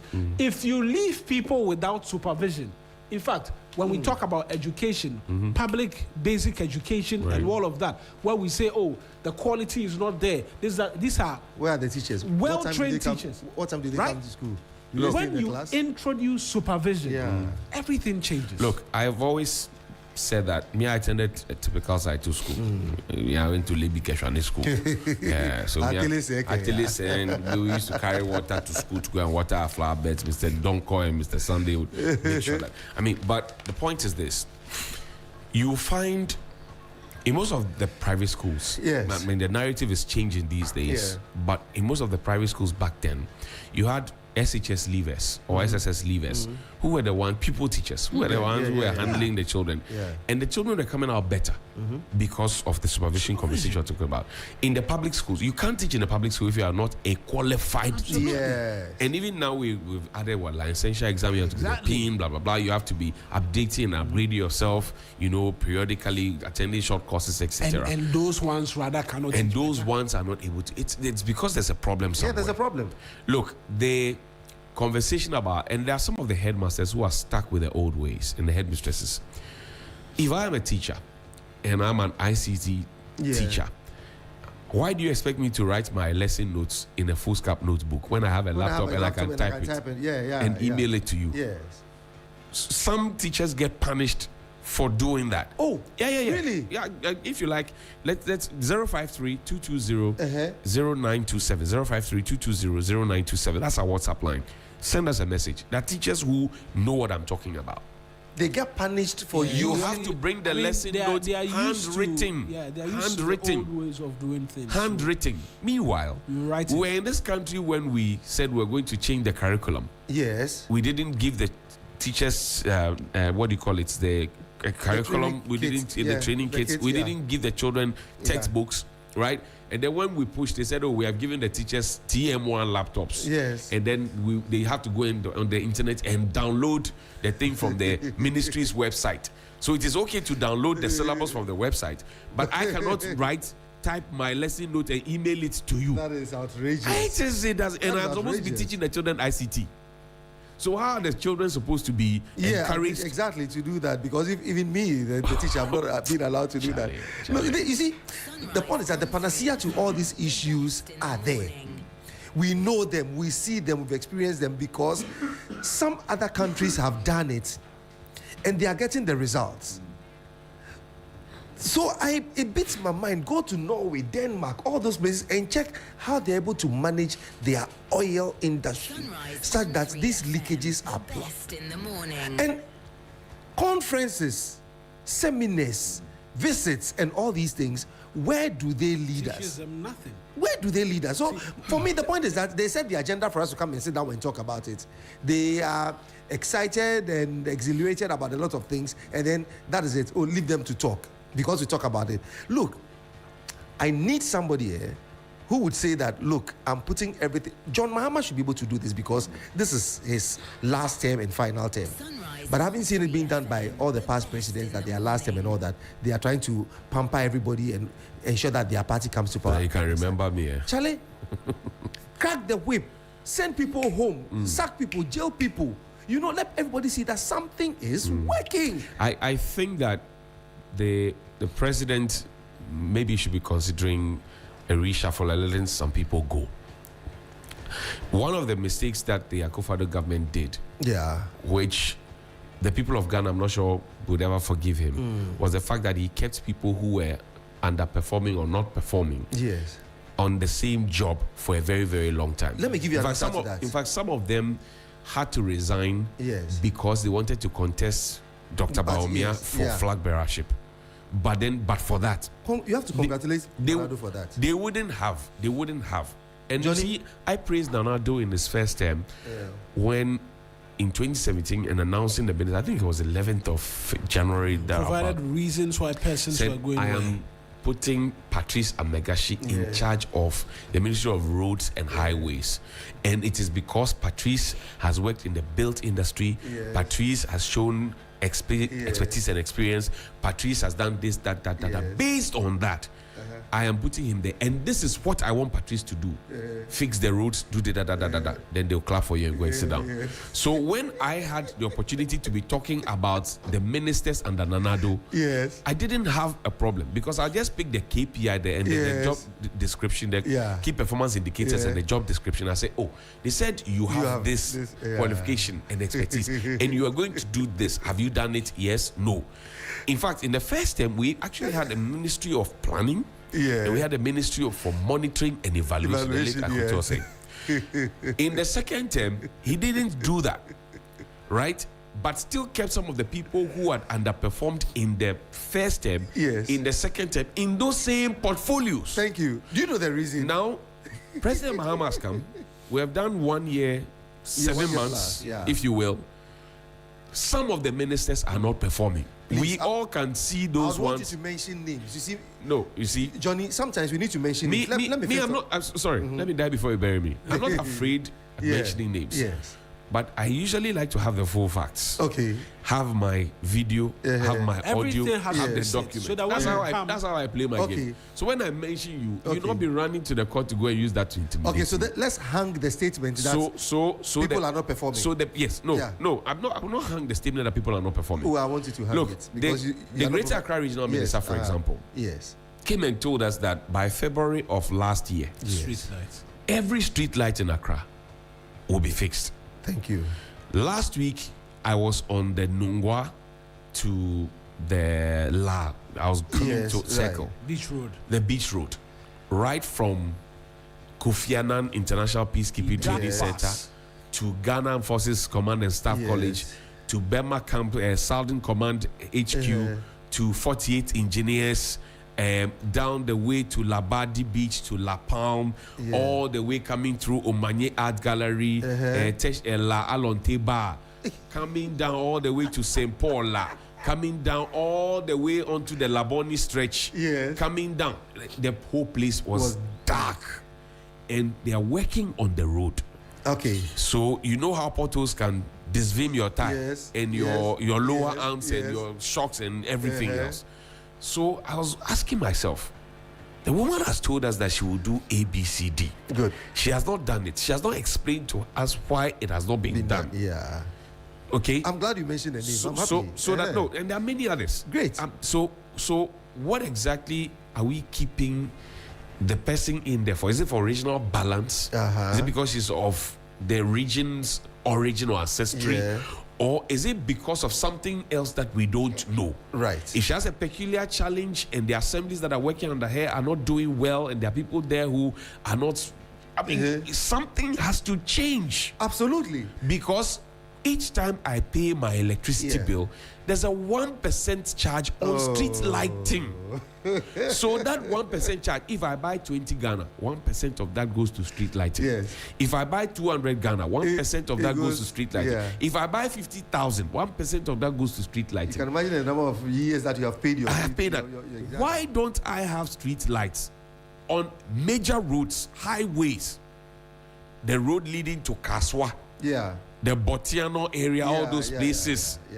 Why don't I have street lights there? So now everybody's driving with highlights, blinding everybody. The road markings are not there.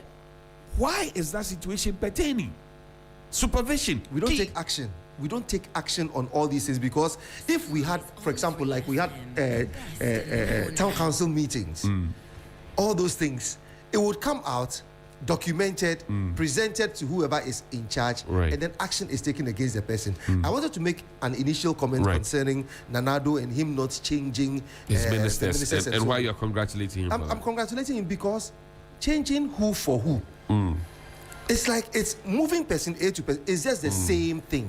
So Nanado just wanted to keep them there because if he takes Kojo Nkrumah out, who's he bringing in? Let's maintain Kojo Nkrumah. Because the best is come to do what? Nobody is there to come and change anything. So let's just keep it running. Because we haven't proven to ourselves that when person A is taken out and person B is brought in, the person does marvelously well. So let's look at this Wontumi case, just an analogy. There was a lawyer handling it.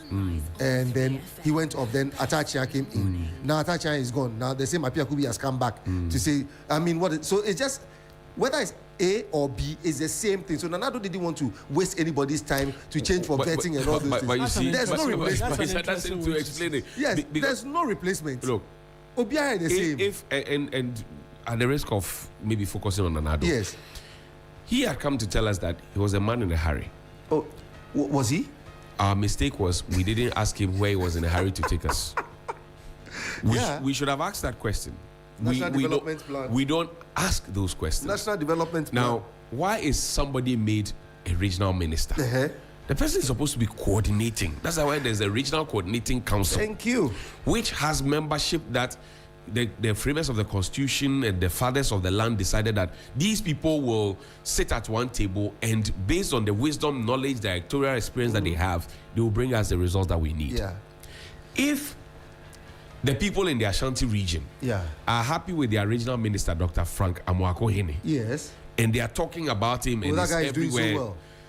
Why can't the people in the Greater Accra region, or the people in the Eastern region, or the people in the Volta region, or the people in the Northern region talk about their regional ministers like that? Way, And if they don't talk about their regional ministers in that vein, and the people keep complaining about the same thing, the appointing authority must know that it is not somebody's birthright. Thank you. So, open the door and say, fly away, Peter. Come in, Paul. Johnnie, this assertion that you have made is one thing that I align with so much. My point is, if one minister is doing something, regional minister or any minister is doing something, and everybody is clamoring for the good work the person is doing, why don't you whip all others in line to say, told the same thing? So a minister goes out there and all the squatters and illegal structures are being demolished, the road is being spread out, containers are being taken off and all that, and it's only happening within a certain enclave. So for the person that I remember off the top of my head is Quartet, under the MPP, the huge Henry Quartet. Yes. Henry Quartet started doing that, and I was like, can't you replicate it in all the other regions so it becomes a national thing? You see? Then it comes to Ebi Bright. You see? Ebi Bright is doing it at only Tema Central. And I'm asking, what is happening at Tema West, East? All those, can't we just look, so the AMA chief executive, Michael Papaluti, doing a fantastic job as well. Right, okay. In fact, you will see him on the ground almost every day, like Ebi Bright that you mentioned. And there are a few others who are trying to now also tag along. Yes. But you see the situation that Mr. Henry Quartet had as regional minister. Yeah. Remember that in the second term of Nanado, for 9 solid months, against Act 623, there were no MMDCs. This is a government that handed over to itself. And for 9 months, we didn't have MMDCs. So the assemblies couldn't function because if the ESCO sits down, the assembly, they sit down and they go and do their things. Alexander Suffolk and Tankers. They have to take it to the local parliaments, like I mentioned earlier, and they will have to vote on it and decide, blah, blah, blah, blah. They didn't have the authority to spend because there was no MMDCE. Are you kidding me? Yeah, for 9 months, we didn't have it. In this country, people are very strategic. In 2021, for 9 months, we didn't have it. People are so strategic. So Henry Quartet, as regional minister, and rightly so, he had to fill in the gap. Yeah. So he could move to Lankwantana, he could move to Landmark, South, East, West, and say, hey, break this down. As soon as the MMDCs came in, see, he took a backbench. Yes. Because his role is not supposed to be doing that. His role is supposed to coordinate. Okay. When the regional minister calls you and say, hey, this place, I don't like it. You, MC, go and fix your problem. Right. And it has to be done. We have to see that in our regional minister. This is the capital for crying out loud. Yes. So we have to see it. We cannot see only a few beautiful places. You leave the airport, if you're a foreigner, you come through, and then the airport stretch is nice, then straight to your hotel is nice. At night, I may want to take a night drive with somebody. You cannot. How do you do that? You are flying on the Dubai at Circle, is dark. And you know, some people, as wise as they can be, choose to walk on the flyover. Now it is dark there.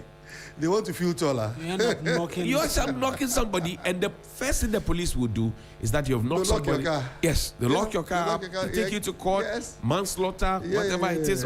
But if the roads had been lit, road management. We don't have road management. This, you see, that's why I say it's a dead country. When I say it's a dead country, people no, don't it's a crime scene. No, it's a dead country. It's a crime scene. It's a dead country because nothing is working. You only wake up. Look, this is Daily Graphic. In the last 3 weeks, Daily Graphic has been very deplorable in their quality of print. I'm telling you, no, I'm saying it's live on air because it's a national newspaper. How do you mean? How do you at the pictures? arrive at the conclusion? Oh, check. No, 3 weeks. I've been reading Daily Graphic. Check the pictures. No, maybe the film is finished. There is a problem, so don't sprint. Look at the late Victor Beho's this thing there. Look at. Can you identify that this is Julius Debra? The pictures are not. Can you identify Julius Debra? The pictures are not too sharp. The last 3 weeks. I agree, yes. but look at the lady. But I'm not sure. I'm not sure we can say that. Patrice. Let's listen slowly. Let's listen slowly. It's a state. Is it not a state? It belongs to the state. And we are discussing state matters. We are talking about management and all that. The CEO is my brother. He's my boss. Right. I respect him so much. He's one of the best in this country. His name is Atuafo. Yeah, he used to work here. Actually. Yeah. Oh, really? Yeah. Atuafo is one of the finest gentlemen you can ever find when it comes to corporate governance in this country and corporate leadership. Is this showing? He's on so the paper? astute and all those things. But my point is that is there anybody doing something wrong? He's not the one supposed to go and sit behind the printer to print. He's supposed to manage and monitor. Excuses that will be given to him are the excuses that he will take and work on them. But looking at Atuafo and the kind of quality that he is, and I can vouch for Atuafo any day, anytime, anywhere. This is not what should be happening under his watch. So who is messing him up? But at least Ghanaian Times has gotten better. Yes, who is messing Atuafo up? The past that used to be Ghanaian Times. So if we are not able to call out these things, look at it. You know, tomorrow I'll be on the lookout. A company has advertised. Look at this one. Charlie, Charlie, it looks like the problem it is state because see Ghanaian Times too. Yes. Just when I was singing the praise. Yes. This one too. So it starts from somewhere. And if we don't call them out, so even us, we need to sit on our.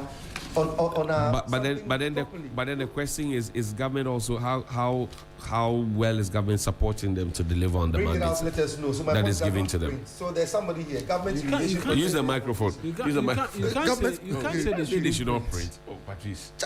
But we are you can't say they should not print. They don't print. Look, if there's nowhere for us to go, let's go to a country that has over 20,000 islands. Let's look at Indonesia. Let's learn from Indonesia. Let's learn. The Indonesia story is so sweet. And the point is that these are typical examples that we can learn from. Not that it is hidden in a book or anything. Just we can learn, but we don't want to. When you travel outside the country, the moment you get to the airport and you start taking photos, you start taking videos and all those things. Can you do that in Ghana? Or people take photos and videos at our airports. Where? Which airport? Oh, Accra International Airport.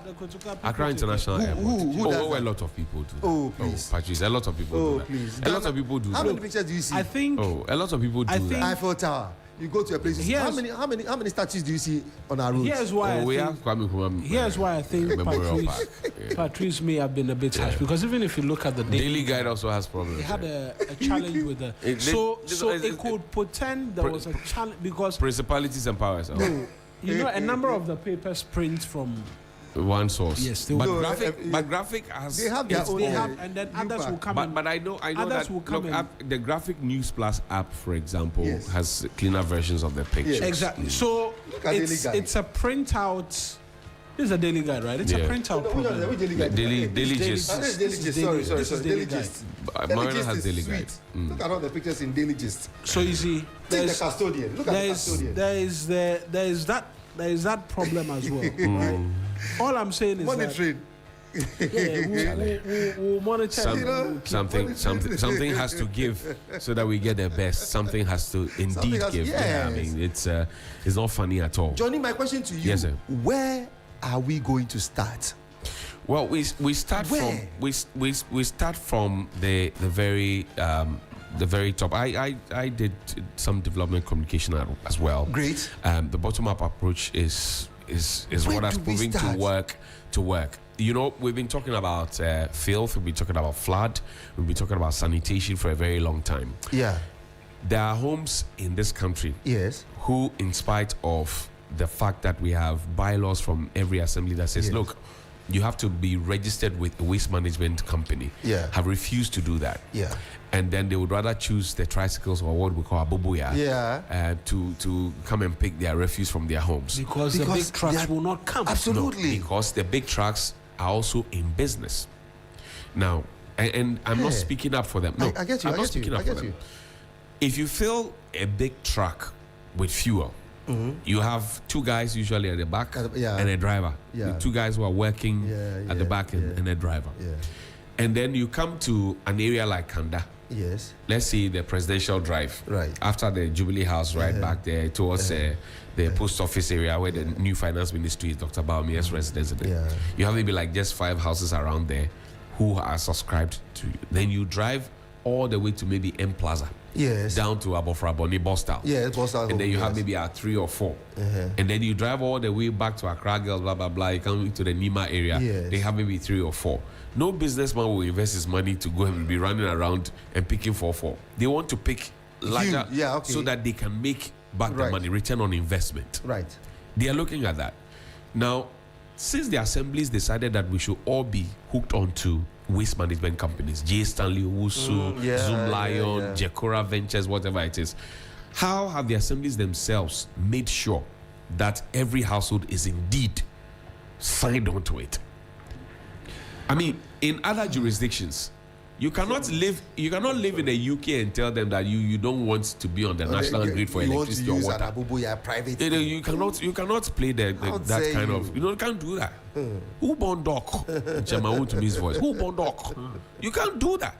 But in our situation, we have allowed people to do their own things. Yes. It's good if you're running solar, you have the right authorization for it, blah blah blah. That's fine. Great. But until the time that you don't have that, you have to stick with what the system has. Absolutely. Now, what does the system have, and how is the system running it? And how are we being encouraged, or how are we making sure that everybody is hooked onto it? Not too long ago, it took the president to instruct Zoom Lion to open up some waste management. Yes, the transfer sites. But you see, who are we? But you see, the transfer sites were closed because of contractual issues. Yes. Now, what even gives me palpitations are that we pay. We pay on each time we buy your pure water, blah, yes, blah, blah. The companies and the polluter pay, producer pay, excise, environmental excise tax. Yes. We pay. Those monies are supposed to be used to build recycling plants. Where are they? So long as we are supposed to use biodigester. Biodigesters. Yeah, exactly. Yeah. Where is it? Where are they? Now, they're supposed to be waste management companies. Yes. But what I see is waste collection companies. Because in my home, I try my best to segregate my waste. Thank you. I put banana peels here. Yes. I add my cassava peels to it. I add tomato peels to it. And the bottles are separate. And then bottles are separate. And then plastics and whatever it is. No. When the Bolaman comes, they will put everything together. So why was I even wasting my time? Oh, Lord God the Almighty. Concept that we have had as we a ball a chance, I don't know how to call it. Yeah. But it's there. So everything waste goes into that same thing. That's it. And that's it. You know, back in the day, it didn't used to be all these plastics, rubber bags, and all those things. Everything, including Fun Milk, Sunsport, and all those things. Sunsport. They were in paper bags. So that was in a triangle. It was a triangle thing. You can even then break it and all that. So everything was like biodegradable. They had some aluminium foil in it, but then, you know, and you would leave your home with a basket and a napkin and a bowl and buy and come back. Now there's rubber. We're a rubber nation. And even at the time you're buying they put it in the leaves for you. So there was no rubber thing that they were putting. What's the name? Hausa cocoa in rubber. We always bought it in. I see grown men holding Hausa cocoa and just pressing it. You know, it only suggests sometimes you can Gary go back. People press rice and stew. I cannot. They press it together. As we've progressed, we've rather retrogressed. Look, people in every sense. Growing up. Looks my like parents, my grandmother, and my grandpa, you would never leave our home going to buy maybe kinky and go with your bare hands. No. You have a basket with a napkin. You go, they put the kinky in the bowl that you have brought, place it in the basket, cover it nicely with the napkin, and you hold it and you bring it home. These days, people leave gated communities and go to town. And the first thing they are looking for is either styrofoam or they're looking for plastic. And we are talking about banning it. Single-use plastics, what do you call that? The GMA says we should ban it. Are we really willing and ready? If you dig further, you find out that most of the people who run some of these industries sponsor political parties and politicians. I know. Same thing with the oil, same thing with the rice, same thing with the sugar. Charlie. It is well. Mawuena. Patrice, thank you very much. Thank you so much. Motala Mohammed. Why are you staring at me like that? What have I done to you today? No, I'm not. No. I'm not a happy man. That is why I'm just staring. I like all these things that you guys are doing, talking about waste management and all that. I mean, with some things that have happened over the last couple of days, it brings me back to I said those who are supposed to make the change, those who are supposed to cause the biggest change. Yes, they are not doing anything. And honestly, I always refer back to you guys because this is your expertise, this is your domain. Last week when the Untumi case happened, I wasn't I wasn't well, but I watched the mid-year budget review because I wanted to hear the portion of the Black Stars and what we're going to do with it. Did you hear the spend? 58 million. I mean, cool. It's for we made profit because we made 13.5 million. But that was not the part that got me. My domain is sports. But when the majority leader, Fenyomarkin, stood up. That's minority leader. Minority leader. He's someone that I highly respect. I mean, the day I saw him at TV3, he came for an interview. Right. I was starstruck. I barely get starstruck, but I was like, okay, this is a noble. This is someone that has practiced politics, but he made a comment that got me thinking. The comment about warning the AG that they would be in opposition. And those sitting here would go and meet to me in 2028. Then it brought me back to a question that I've been asking myself. Now, what do we want as a people? Is it that we will continue to play this game of you do me, I do you, or we really want to sanitize the system? We don't. Or it will never happen. So just to answer that question briefly. It's it's not my domain. That's why I'm asking. Within a sporty conversation, you know, I went to Botima Sports Complex. Did a video. Everybody's talking about. I know where you are coming. Now they have started weeding the place. Why did they have to take me? To go and do to tell them that you are working at a place that has to be managed and weeded. Why must it take me before you start? I saw the video. But you are taking your salary every month. My understanding is that the minister got very furious after he saw that. He had wanted all the staff to move there. He would give them cutlasses and hose to weed. So he was angry. He was angry. Now, his anger is one thing. But I'm sure that the people at Botiman would have been forwarding proceeds and their activities and reports, situational reports to the ministry. How did they miss that? What would have precluded the minister for sports? Just picking his vehicle and going to Botima surprise visit, working visit, like Kwame Agboja does for the roads. For the roads. Before the contractor, I'm really tired for him. He doesn't tell you he's coming. Before you know it, he's there with his deputy Suhini. And they said, we have come. You told us that by 3 weeks, this place will be done. It is not done. What are you doing? If you are not serious, leave. So Mawuena can come and do the job. I'm tired How for many him. of such facilities do we even have? I am tired for him as well. I get tired for him. We tried some at Kanishi Sports Complex, Azuma and Elsie Sports Complex. It's a major rice farm. We didn't finish it. Charlie, do your sports. The Sunrise Morning Show on 3FM 92.7. We'll return from this break. We'll get into the big conversation where we'll be taking a look at the fallouts from the 2026 budget review that was presented sometime last week. Also, the Deputy Attorney General, Dr. Edem Sremsa, has been responding to Dennis Miracles Abuaji relative to the 55 million Ghana cedis loss claim that has been slapped around his neck. Well, Dennis Abuaji says, I was never asked about the 55 million cedis when I went in there to Iyoko, but the Deputy Attorney General says, well, you don't know. We will not tell you everything. What we find on you, we will take it to court. Johnnie, see you after sports. Yes, 1 minute. Let me just say hello to the president, of the tanker drivers. We're talking about fuel and all that. His name is James Ahiadome. Okay. Yes. I'd like to say good morning to him and to Kabute. We have to ask manage him. the tanker. Yes. You have to ask him the thing they loaded the wedding. Just a quick one. On the Homo, Prince Eric J says there will be no Mawuena this year. I don't know why. Well, I think that there's an issue in La. You know, President UKJ is a one of a part of me also comes from La. I come from Kwe. Kwe is a royal house, a ruling house in La. There's some leadership issues in La that have to be ironed out. So they may not have. I don't know, but he is saying they, according to him. According to him. Oh, Prince. So they would have joined the Osu, Teshi people. Charlie, I need you guys to do a serious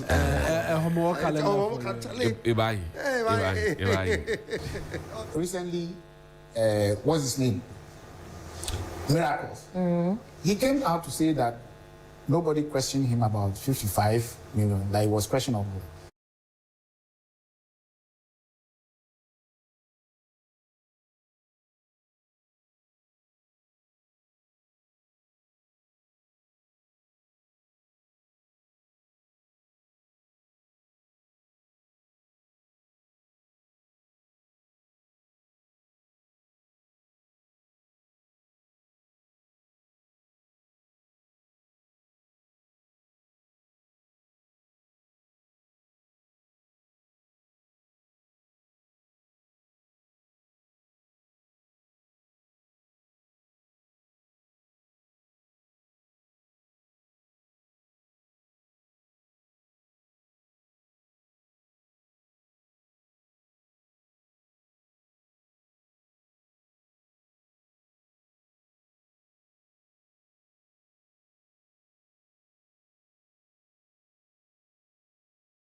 Akubo, let's start off with some news from the continent, where ahead of Ghana's under-20 opening game at the WAFU Under-20 Championship, head coach of the side, Maxwell Kunedu, has expressed confidence in the team's abilities. Now, the Black Satellite face Nigeria in their group opener today before facing Burkina Faso and Togo in subsequent games.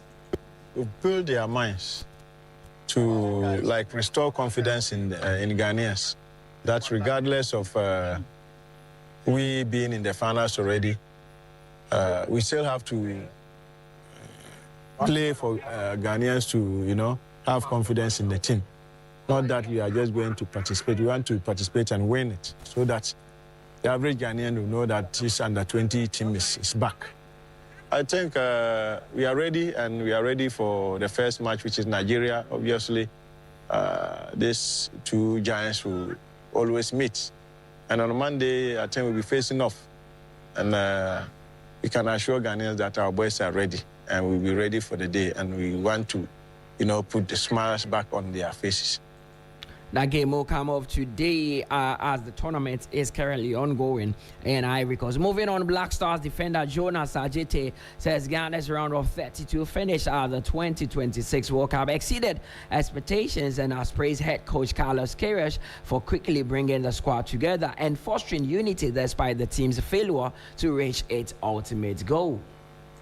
For me, I would say it was an amazing tournament because there wasn't hope of us getting to where we got to, but all the players were tuned, were locked in just to play for their family, the nation. So I would say it's a very amazing tournament. Even though we didn't get where we want to, it's very, very important for us because in a space of a short time, he was able to bring everyone together, create some bond between each of the players, and then it was amazing. All we need to do is just to follow the coach's principle, because there are times we attack and then there are times we have to defend. So this is moments we need to make sure when we get the moment to attack, we do it on our very best, and then when we have to defend, we do it on our very best. Black Stars defender Jonas Ajete there talking about Ghana's participation in the 2026 FIFA World Cup. To some women's football, where Algeria began their 2026 Women's Africa Cup of Nations campaign with an assured 2-0 victory over Senegal in the opening Group A match on Saturday evening in Rabat. Now, meanwhile, host nation Morocco thumped Kenya 4-0 to kick off their campaign on the front foot. Our women's football expert Kosueje has more. Kenya marked their 10-year absence from the Women's African Cup of Nations with a defeat to Morocco, 4-0 defeat actually, to Morocco in their group opener in Group A at the 2026 Women's African Cup of Nations. I mean, coming into this game, Kenya were already the underdogs. They've not been in this competition for 10 years. And in that absence, Morocco have become one of the best teams. This is the third time Morocco are hosting the tournament. The first time in 2022, they won 1-0. In the second time, 2024, they drew 2-2 with Zambia. And this time around, they've won 4-0 against Kenya.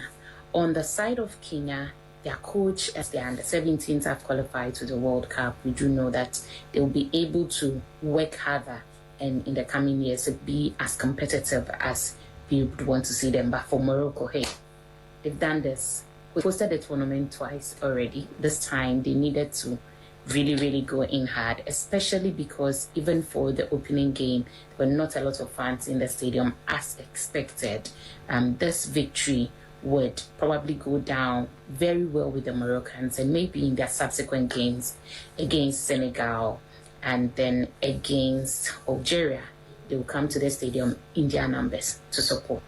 Akosi, our women's football expert there, talking about the ongoing 2026 Women's Africa Cup of Nations in Morocco. Ghana will be playing on Wednesday, and we'll be bringing you more updates on that. Let's now cross borders, where new Manchester City manager Enzo Maresca has insisted the club plans to retain Rodri amid mounting speculation linking him to Real Madrid. Fresh from captain in Spain to World Cup success, the 30-year-old midfielder will undergo minor back surgery next week, yet no contract extension has been signed, and there are rumors he could join Real Madrid. Yeah, first of all, we have to say that around big players there are always speculation, so I'm not worried about that. I think it's normal, also because they won the World Cup.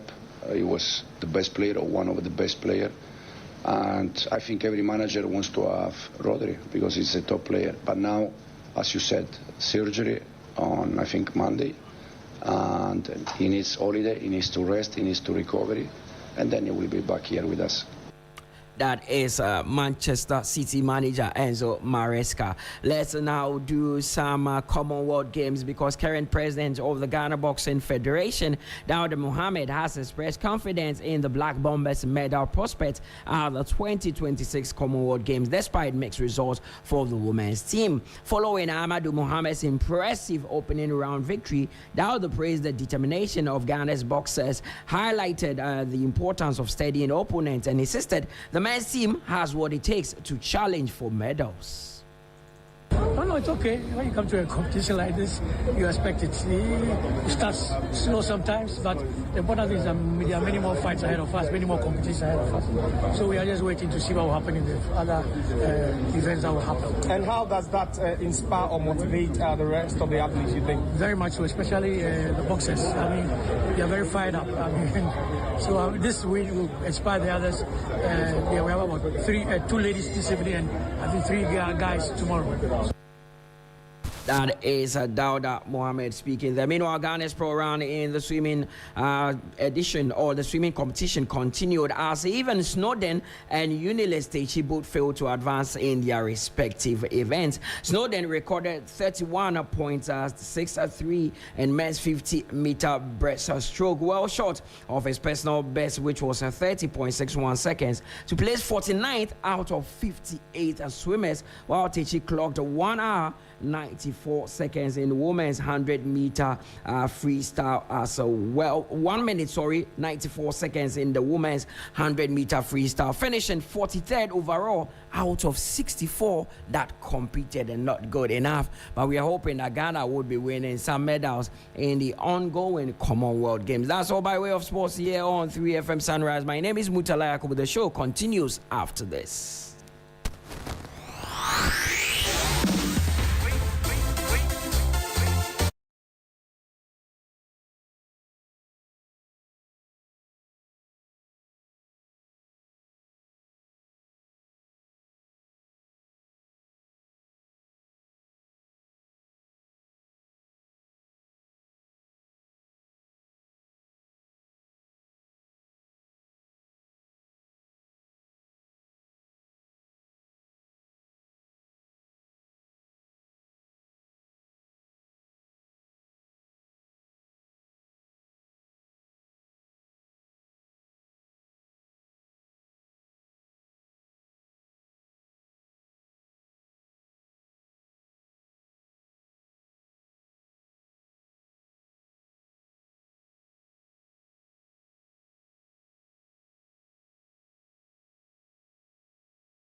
The Electoral Commission has reiterated its commitment to organizing free and fair elections this December. How's your week treating you? I'm here to serve you great music tidbits for your at-work listening pleasure. Rastafari, Rastafari, Rastafari. Our Father, who art in Zion, Kanamawe, Kanamawe, Kanamawe. Otonodo! Come into the mountains, sight and I grandfather. It's time to drive you home in style with great music, the 411 and all your favorite songs, what's happening around town, and so much more.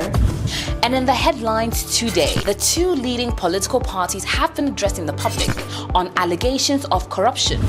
The Black Stars coach has unveiled his squad for the upcoming games, and there are some interesting names. Pull up! The weekend is here and it's time to turn up. Get your dancing shoes on, Lego. We really do have it all. It's a premium mix of information and entertainment every single day on 3FM 92.7, your urban lifestyle radio. The Electoral Commission has reiterated its commitment to organizing free and fair elections this December. How's your week treating you? I'm here to serve you great music tidbits for your at-work listening pleasure. Rastafari, Rastafari, Rastafari. Our Father, who art in Zion, Kanamawe, Kanamawe, Kanamawe. Otonodo! Rest of my name, Black Rasta, and of course, the voice of the patriot, where we speak truth to power. Remember, here we don't criticize, but if we must, on only one condition, to build and not to destroy. That is why we say we have taken sides. We are not neutral. We are on the side of the truth, the headquarters of the truth. Subscribe and make sure you hit on the like button. And we would always be knocking on your door so you will feel the truth. Like fire! More fire!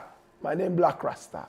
Hi, rest of my name, Black Rasta, and of course, the voice of the patriot, where we speak truth to power. Remember, here we don't criticize, but if we must, on only one condition, to build and not to destroy. That is why we say we have taken sides. We are not neutral. We are on the side of the truth, the headquarters of the truth. Subscribe and make sure you hit on the like button. And we would always be knocking on your door so you will feel the truth. Like fire! More fire! My name, Black Rasta. Hi, rest of my name, Black Rasta, and of course, the voice of the patriot, where we speak truth to power. Remember, here we don't criticize, but if we must, on only one condition, to build and not to destroy. That is why we say we have taken sides. We are not neutral. We are on the side of the truth, the headquarters of the truth. Subscribe and make sure you hit on the like button. And we would always be knocking on your door so you will feel the truth. Like fire! More fire! My name, Black Rasta. Hi, rest of my name, Black Rasta, and of course, the voice of the patriot, where we speak truth to power. Remember, here we don't criticize, but if we must, on only one condition, to build and not to destroy. That is why we say we have taken sides. We are not neutral. We are...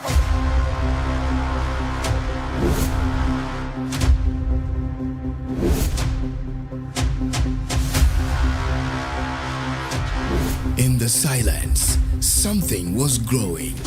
The journey continues. The calm before the storm.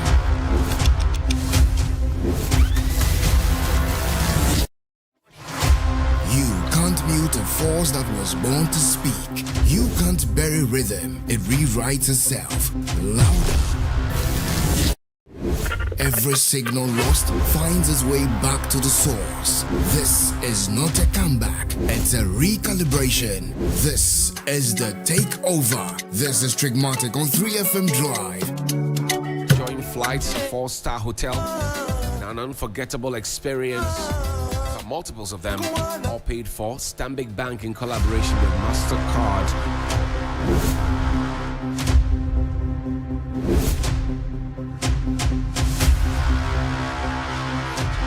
In the silence, something was growing. The journey continues. The calm before the storm.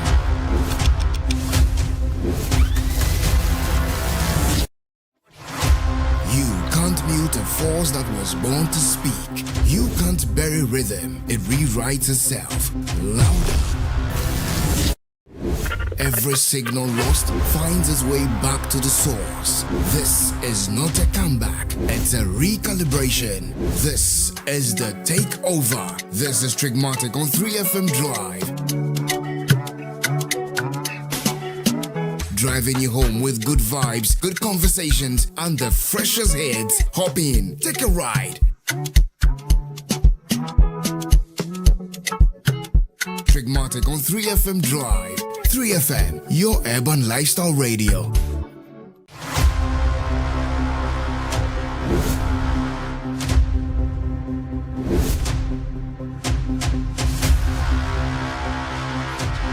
In the silence, something was growing. The journey continues. The calm before the storm.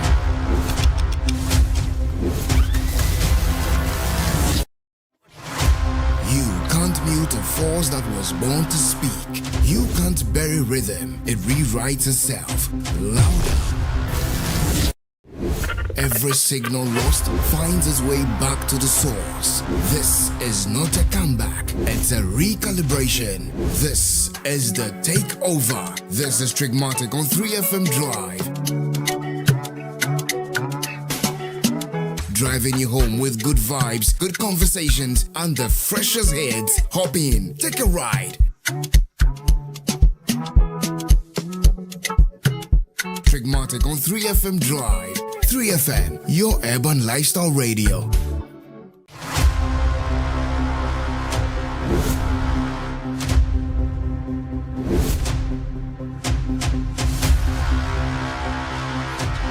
In the silence, something was growing. The journey continues. The calm before the storm.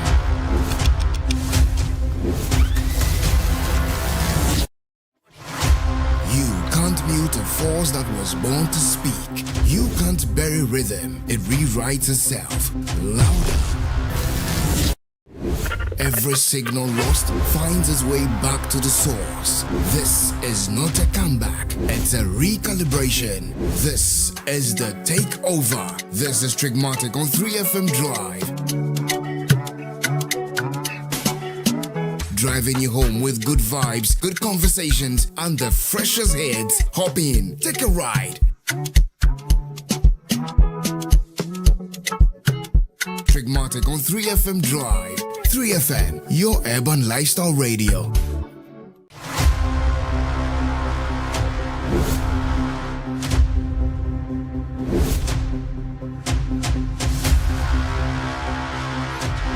In the silence, something was growing.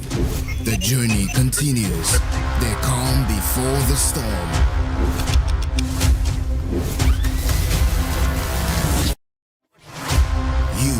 Mute a force that was born to speak. You can't bury rhythm. It rewrites itself. Louder. Every signal lost finds its way back to the source. This is not a comeback. It's a recalibration. This is the takeover. This is Trigmatic on 3FM Drive.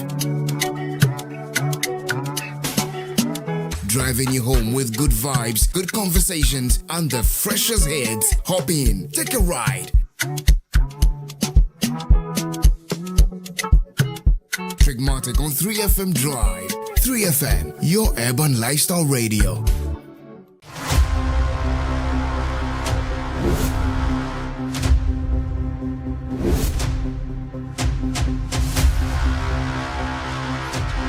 In the silence, something was growing. The journey continues. They calm before the storm.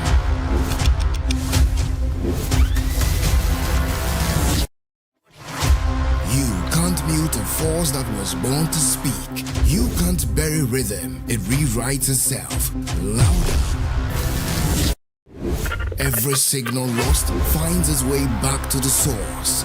This is not a comeback, it's a recalibration. This is the takeover. This is Trigmatic on 3FM Drive.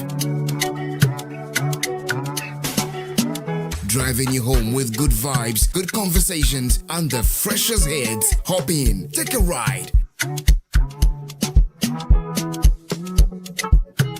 Trigmatic on 3FM Drive. 3FM, your urban lifestyle radio.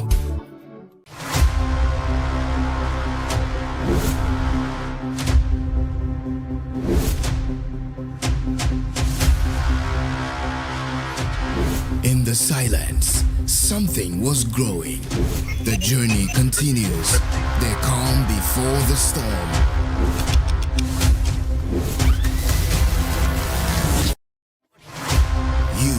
Mute a force that was born to speak. You can't bury rhythm. It rewrites itself. Louder. Every signal lost finds its way back to the source. This is not a comeback. It's a recalibration. This is the takeover. This is Trigmatic on 3FM Drive. Driving you home with good vibes, good conversations, and the freshest hits. Hop in, take a ride. Trigmatic on 3FM Drive. 3FM, your urban lifestyle. All right, so my name Black Rasta, and of course, the voice of the patriot, where we speak truth to power. Remember, here we don't criticize, but if we must, on only one condition, to build and not to destroy. That is why we say we have taken sides. We are not neutral. We are on the side of the truth, the headquarters of the truth. Subscribe and make sure you hit on the like button. And we would always be knocking on your door so you will feel the truth. Like fire, more fire. My name Black Rasta. All right, so my name Black Rasta, and of course, the voice of the patriot, where we speak truth to power. Remember, here we don't criticize, but if we must, on only one condition, to build and not to destroy. That is why we say we have taken sides. We are not neutral. We are on the side of the truth, the headquarters of the truth. Subscribe and make sure you hit on the like button. And we would always be knocking on your door so you will feel the truth. Like fire, more fire. My name Black Rasta. All right, so my name Black Rasta, and of course, the voice of the patriot, where we speak truth to power. Remember, here we don't criticize, but if we must, on only one condition, to build and not to destroy. That is why we say we have taken sides. We are not neutral. We are on the side of the truth, the headquarters of the truth. Subscribe and make sure you hit on the like button. And we would always be knocking on your door so you will feel the truth. Like fire, more fire. My name Black Rasta. All right, so my name Black Rasta, and of course, the voice of the patriot, where we speak truth to power. Remember, here we don't criticize, but if we must, on only one condition, to build and not to destroy. That is why we say we have taken sides. We are not neutral. We are on the side of the truth, the headquarters of the truth. Subscribe and make sure you hit on the like button. And we would always be knocking on your door so you will feel the truth. Like fire, more fire. My name Black Rasta. All right, so my name Black Rasta, and of course, the voice of the patriot, where we speak truth to power. Remember, here we don't criticize, but if we must, on only one condition, to build and not to destroy. That is why we say we have taken sides. We are not neutral. We are on the side of the truth, the headquarters of the truth.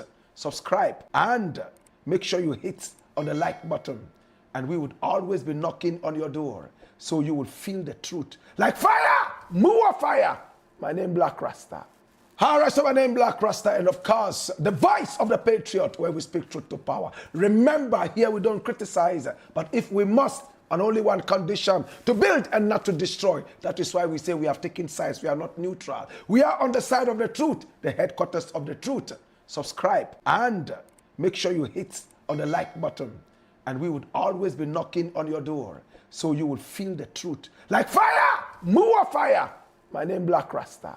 All right, so my name Black Rasta, and of course, the voice of the patriot, where we speak truth to power. Remember, here we don't criticize, but if we must, on only one condition, to build and not to destroy. That is why we say we have taken sides. We are not neutral. We are on the side of the truth, the headquarters of the truth. Subscribe and make sure you hit on the like button. And we would always be knocking on your door, so you will feel the truth. Like fire, more fire. My name Black Rasta. All right, so my name Black Rasta, and of course, the voice of the patriot, where we speak truth to power. Remember, here we don't criticize, but if we must, on only one condition, to build and not to destroy. That is why we say we have taken sides. We are not neutral. We are on the side of the truth, the headquarters of the truth. Subscribe and make sure you hit on the like button. And we would always be knocking on your door, so you will feel the truth. Like fire, more fire. My name Black Rasta. All right, so my name Black Rasta, and of course, the voice of the patriot, where we speak truth to power. Remember, here we don't criticize, but if we must, on only one condition, to build and not to destroy. That is why we say we have taken sides. We are not neutral. We are on the side of the truth, the headquarters of the truth. Subscribe and make sure you hit on the like button. And we would always be knocking on your door, so you will feel the truth. Like fire, more fire. My name Black Rasta. All right, so my name Black Rasta, and of course, country's Deputy Attorney General. He's been speaking on a number of investigations and with my colleague Kemeni Amano following the sentencing, right? The sentencing of Chairman Wontumi, Bernard Entwibu-Isiako. There's been conversations surrounding what's happening to a number of the investigations and what he described as open commentary as well by a cross-section of individuals, right? We'll get into all of that for you right now, but first, here is the Deputy AG in his own words when he spoke to my colleague Kemeni Amano on hot issues. Recently, what's his name? Miracles. He came out to say that nobody questioned him about 55 million, that it was questionable, and people believe that. People believe that. Because Miracle is saying it, everybody believes that that is the truth. And nobody is even interested in asking Yoko, how do you even conclude that is true? And you see, Yoko is not under any obligation to be responding to things like that. Law enforcement, we are not under any obligation. At the end of the day, we will bring you to court. We will charge you. You will have your day. So whether we ask you about 55 or we ask you about 5, it's not even our headache. Eventually, whatever we find on you, we'll bring it to court. At that point, we have had situations where people have said nothing. In the end, did they not say that they want plea bargaining? When they said no, we came back, they just kept us, they didn't ask us any question. But the moment they are charged, they said they want plea bargaining. So I want the public to understand that law enforcement, because of the nature of the work we do and because it's investigation, it's not everything that law enforcement can respond to. But that doesn't also mean that lack of responding to some of these things means that the person who is saying it is right or is correct. That's all I want the public to just be very aware of that. Is Dennis wrong in that when he says of course, he's completely wrong. I mean, you cannot say that it was no question about 55. Completely wrong. Was he questioned on the 55 minutes? Yes. I see. So he's very much aware of why he was kept in there. Let's not even go further. He's very much aware. I see. But what did you think about how his bill issue went? You know, he was in there for a while. Then there were demonstrations all day. No, demonstrations are rights. Yoko. Then in the last minute, in fact, they had predicted that Yoko would only grant the bill after, you know, the officers who were supposed to do the work had closed. I'm not aware of that. Those things, you see, I'm not aware of that. That's the Deputy Attorney General, Dr. Justice Sremsai, speaking in that interaction with my colleague Kemeni Amano. I must say that I'm grateful and thankful to be joined in studio by Peter Yaokwachi Aka. Yep. Is a former member of Parliament for Amegashie Central and is a member of the NDC's communication team. Honorable, good morning to you. I trust at all as well with you. Good morning. Everything is fine. Fantastic. By His grace. That's great. It's the first time, we're having you join us in the studio. I've been in your other studios, but not this one. Not this one. Yeah. So it's good to have you. Okay. It's good to have you join us. The Deputy AG has been speaking. At least it's on the back of the incarceration of Bernardine Chibuisiako, also known as Chairman Wontumi, and a number of investigations as well, which have been pending, and some which have made their way to court, amongst others. The suggestion is that there are open commentaries being run about matters, investigations, and also cases that are in courts which do not mirror the true reflections of developments, and that the 55 million cedis in Dennis's claim is true, and when the time is right, they will take him to court. I mean, for you as a party, considering the reactions from your opponents, does it worry you that perhaps perception in relation to what you believe is honest investigations is being muddied in the eyes of the public? Thank you very much, my brother. Let me first greet your cherished viewers and listeners, especially from my constituency, Amegashie Central. I made it known to them that I'm appearing here for the first time, so I think many of them are glued to their sets and going to give their comments later. I believe that what you have said, as usual, the MPP people will just try to make a capital out of this and behave as if like they have proclaimed that it's witch hunting and political persecution. But I don't think so at all. I think NDC, we campaigned on the premise that we are going to investigate all these corruption cases, and it's known, it's well known that corruption abound in the previous regime. There's no doubt about it at all. That's why we found ourselves in a situation that we were. Very bad economic policies and low standards of living for the people. So everybody was happy that the president, and for that matter the NDC party, gave the assurance to the Ghanaians that they were going to investigate.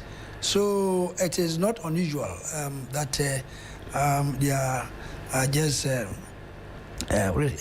responding to the calls by the people. And I believe I've always said on other platforms that if the NDC fails to prosecute and just have some of them thrown into jail, I think it's not going to augur well for the party in the next elections, because everybody knows that the country has been ruined, our coffers have been emptied by various political appointees of the various governments. So it is not unusual. So far, only Wontumi has been a big fish which has gone into jail, and I believe that they have to speed up and make sure that others also follow suit, because it is clear and it is known that the state was just they just cleared every penny from our coffers, and the government should speed up. I believe the government should speed up and bring all these people to trial. If the MPP people are complaining like this, the last time I was on one station and we calculated the number of people that NPP have jailed, the NDC people have jailed, they have jailed. So far we counted and got about 15. Yes. Whenever they come to power, they make sure that NDC appointees are jailed. Notable among them is Kwame Pepra, went to jail. Victor Salome, Chachuchikata, Ibrahim Adam, and many more. So what, is the NDC seeking to equalize in their own right? Not really. I mean, if a government comes to power, you have to make sure that the previous government appointees have accounted for their deeds. And NDC have not done well in that regard. And I believe that MPP will have shown. So if this time the NDC people have taken it upon themselves to make sure that those who faulted are brought to book, it is not unusual at all, because it has happened before.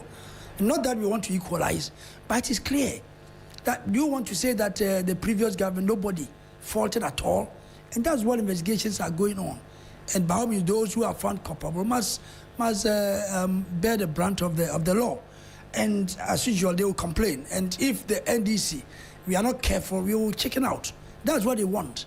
So that any time NDC comes to power and they want to just investigate, they will just start crying. Oh, it's witch hunting, it's political, and then NDC will chicken out. This time, if we do that, we are going to face the people, because the people are angry. People are angry, and they want justice to be done.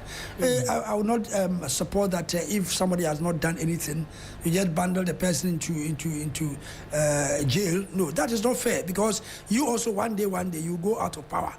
If you do that, they will reciprocate. So we must make sure that those who are thrown into jail have actually done something wrong. So that if you also, it will serve as a deterrent to you in power now. It tells you that if you also do something wrong, one day, they haul you into jail. So it's fair. And I think it's going to put a halt, one day, it's going to put a halt to this kind of looting national conference whenever a party comes to power. But in this case, right, in this case of Dennis Miracles Abuaji, he argues that it is his former staff who has now become boss of the association, who has not taken a liking to him, which has become the basis for which this audit came about, and he's been investigated. And even more so, he wasn't even questioned on the 55 years. The Attorney General is also saying that he was questioned, but then he says it's nothing like that. And rather, you in the NDC are seeking to silence critical voices, which is what you sought to do with his arrest and the long period it took for him to even get bail and all of that. You're just seeking to silence him, but he's not broken, he's unshaken, and will continue in his ways in speaking truth to power.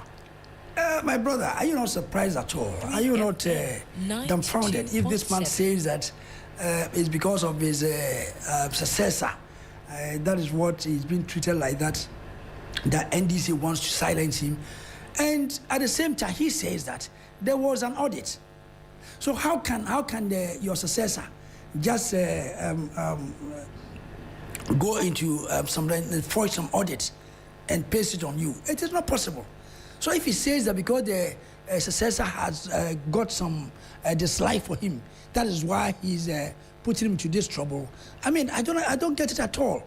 I mean, you yourself, you must know that the audit findings, the successor cannot forge those things. It cannot make any case against you if there's nothing, if nothing is found. After all, there was an audit, and certain things have been found against you. So you cannot blame your successor. No, you cannot blame him. I don't see why he's saying that because the person does not like him, that is why he's doing this. So if the auditors have found something against you, you blame your successor. It is not right. I don't think that it makes sense at all. At any rate, there has been an audit, and there have been audit findings, and they will give you the opportunity to respond. And according to him, they called him to explain on all that. And now finally, the auditor has concluded that some malfeasance had taken place. So they have taken it into Yoko. So you can't blame anybody at all. It's either something has been found against you or not. So now you are there, the documents will not lie. They are going to investigate, they are going to finally take you to court.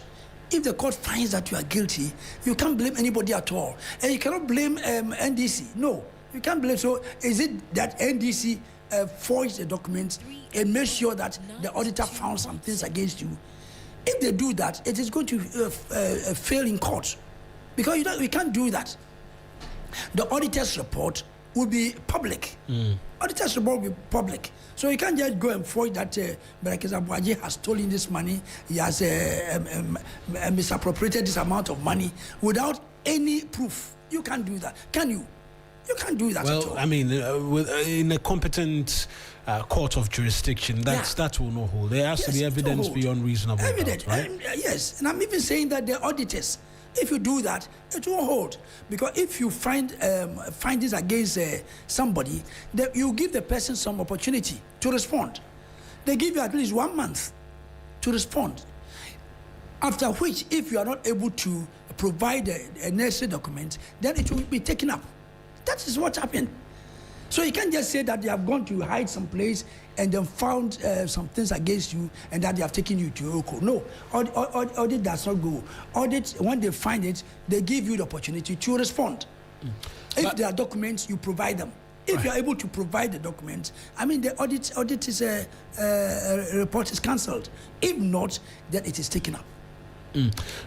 I mean, are we not seeing these, right? These claims of political witch hunt and what have you, because successive governments do not prosecute their own, and investigations and accountability have been left to the opposition. And so even as we are presently, the expectation of many is that the NDC will not be accountable to itself until possibly the opposition comes around. And then when the opposition is doing it, you begin to also scream witch hunts. I will not argue with you on that. 3FM. Yes, I will not go into that detail, yes. But so far, I don't see that NDC is getting themselves involved into the numerous corruption cases that we found in the previous government. At any rate, even they do that, if government will come and investigate the previous government, I mean, it's a start. I don't think it's too bad at all.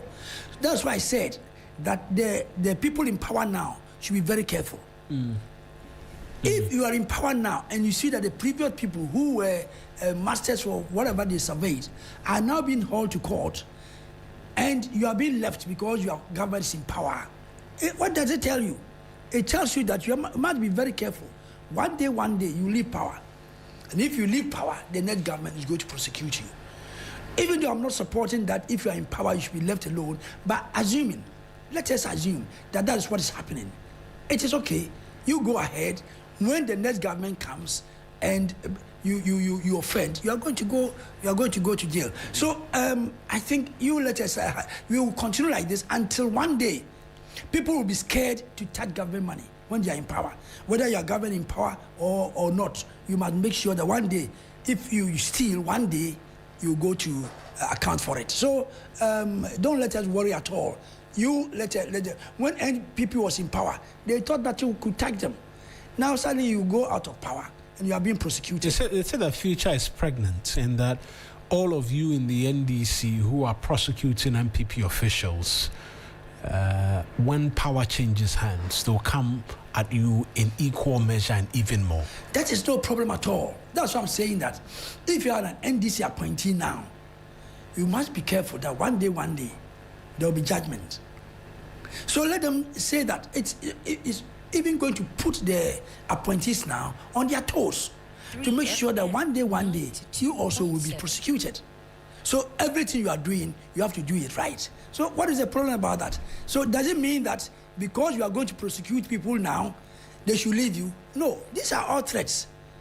They are threats. So whoever has stolen has to be prosecuted. Now, regardless of the fact that when we also go out of power, we are going to be prosecuted, so that you must do everything clean. You must live with clean hands. No matter what they do, they will not touch you. I don't think every MPP member is going to be prosecuted. No, I don't think so. Because by all means, we had good ones and bad ones. So now if you're also in power, you will make sure that you'll be counted as one of the good ones. So that when you are out of power, you'll be left free. So that should not prevent the NDC from going ahead to prosecute, because one day we shall also be prosecuted. No. So I believe that this Miracle Abuaji, he should not talk too much. He should not talk about. I listened to his interview. I don't think there was a need for that. When he went to Asempa. I don't think there was the need. He was talking too much. Why do you say he was talking too much? He was explaining the side of the story and providing a bit more in terms of context. You go to court. Yes. So, Baum, if you have your chance in court, this is where you are going to explain those things there. Now, if you are not careful, you just weave the web around yourself, because maybe certain things you say will be against you. So I believe that it's good you keep quiet and then go to Yoko, explain yourself, and then explain yourself better when you go to court. So let him say whatever he wants. I believe those who have also got a case, they should also be quiet and then present everything to the court and let the court deal with it. I myself, I say I was very uncomfortable when the way he was arrested. 3FM. Yes. So now the whole thing has shifted from the crime to the arrest. That's what I don't like. Because if the person has committed a crime, the most important thing is that we either retrieve the money or jail the person. But arrest, the way I arrest, so that the opponents get the opportunity. Oh, you see the way he has been arrested, he was at the airport and he was arrested. I believe that no, in my opinion, that is not necessary at all. The most important thing is that the person had got some questions to answer. So let us invite him, whatever be the case, prepare his case and take the matter to court. Otherwise, they take advantage. Oh, you see the way he had been arrested, you see they have put the billboard on him, and this, then they shift the conversation to that aspect. So I think Yoko, if they are listening, they must be careful about that. If the person has stolen, if the person owes money, just go straight to the point. But they need to invite them for questioning, and then they will charge them formally as well to let them know. I'm not sure you can just get up and then you take someone straight to court without inviting them. And I understand, but what I'm saying is that, like the way he was arrested at the airport, okay, it becomes news that a person at the airport, he arrived. I don't know whether he arrived or he was going. He arrived. So he's coming to Ghana. So in my opinion, why should you even arrest him at the airport? For him to get an alibi. When things like this happen, they just stand on it and make sure that they blow it up. Oh, he had been bundled out at the airport. Where was he going? He was all running away. And this. Then the real question, the 50 million Ghana cedis question is gone. So I would, if I were to be in their position, I would make sure that we allow you to come home. Then we invite you from your home. Or we come to your home, invite you calmly, without any this like a military style. No, we just make sure that you come to the place and then we question you, you write your statement, we write our statement, and then proceed to court.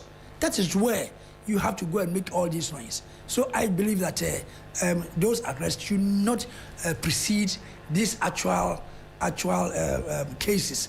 Otherwise, people will lose sight of the theft, the big theft that people have done. So Amegashie should not worry at all. Actually, they should hurry up and then go to court.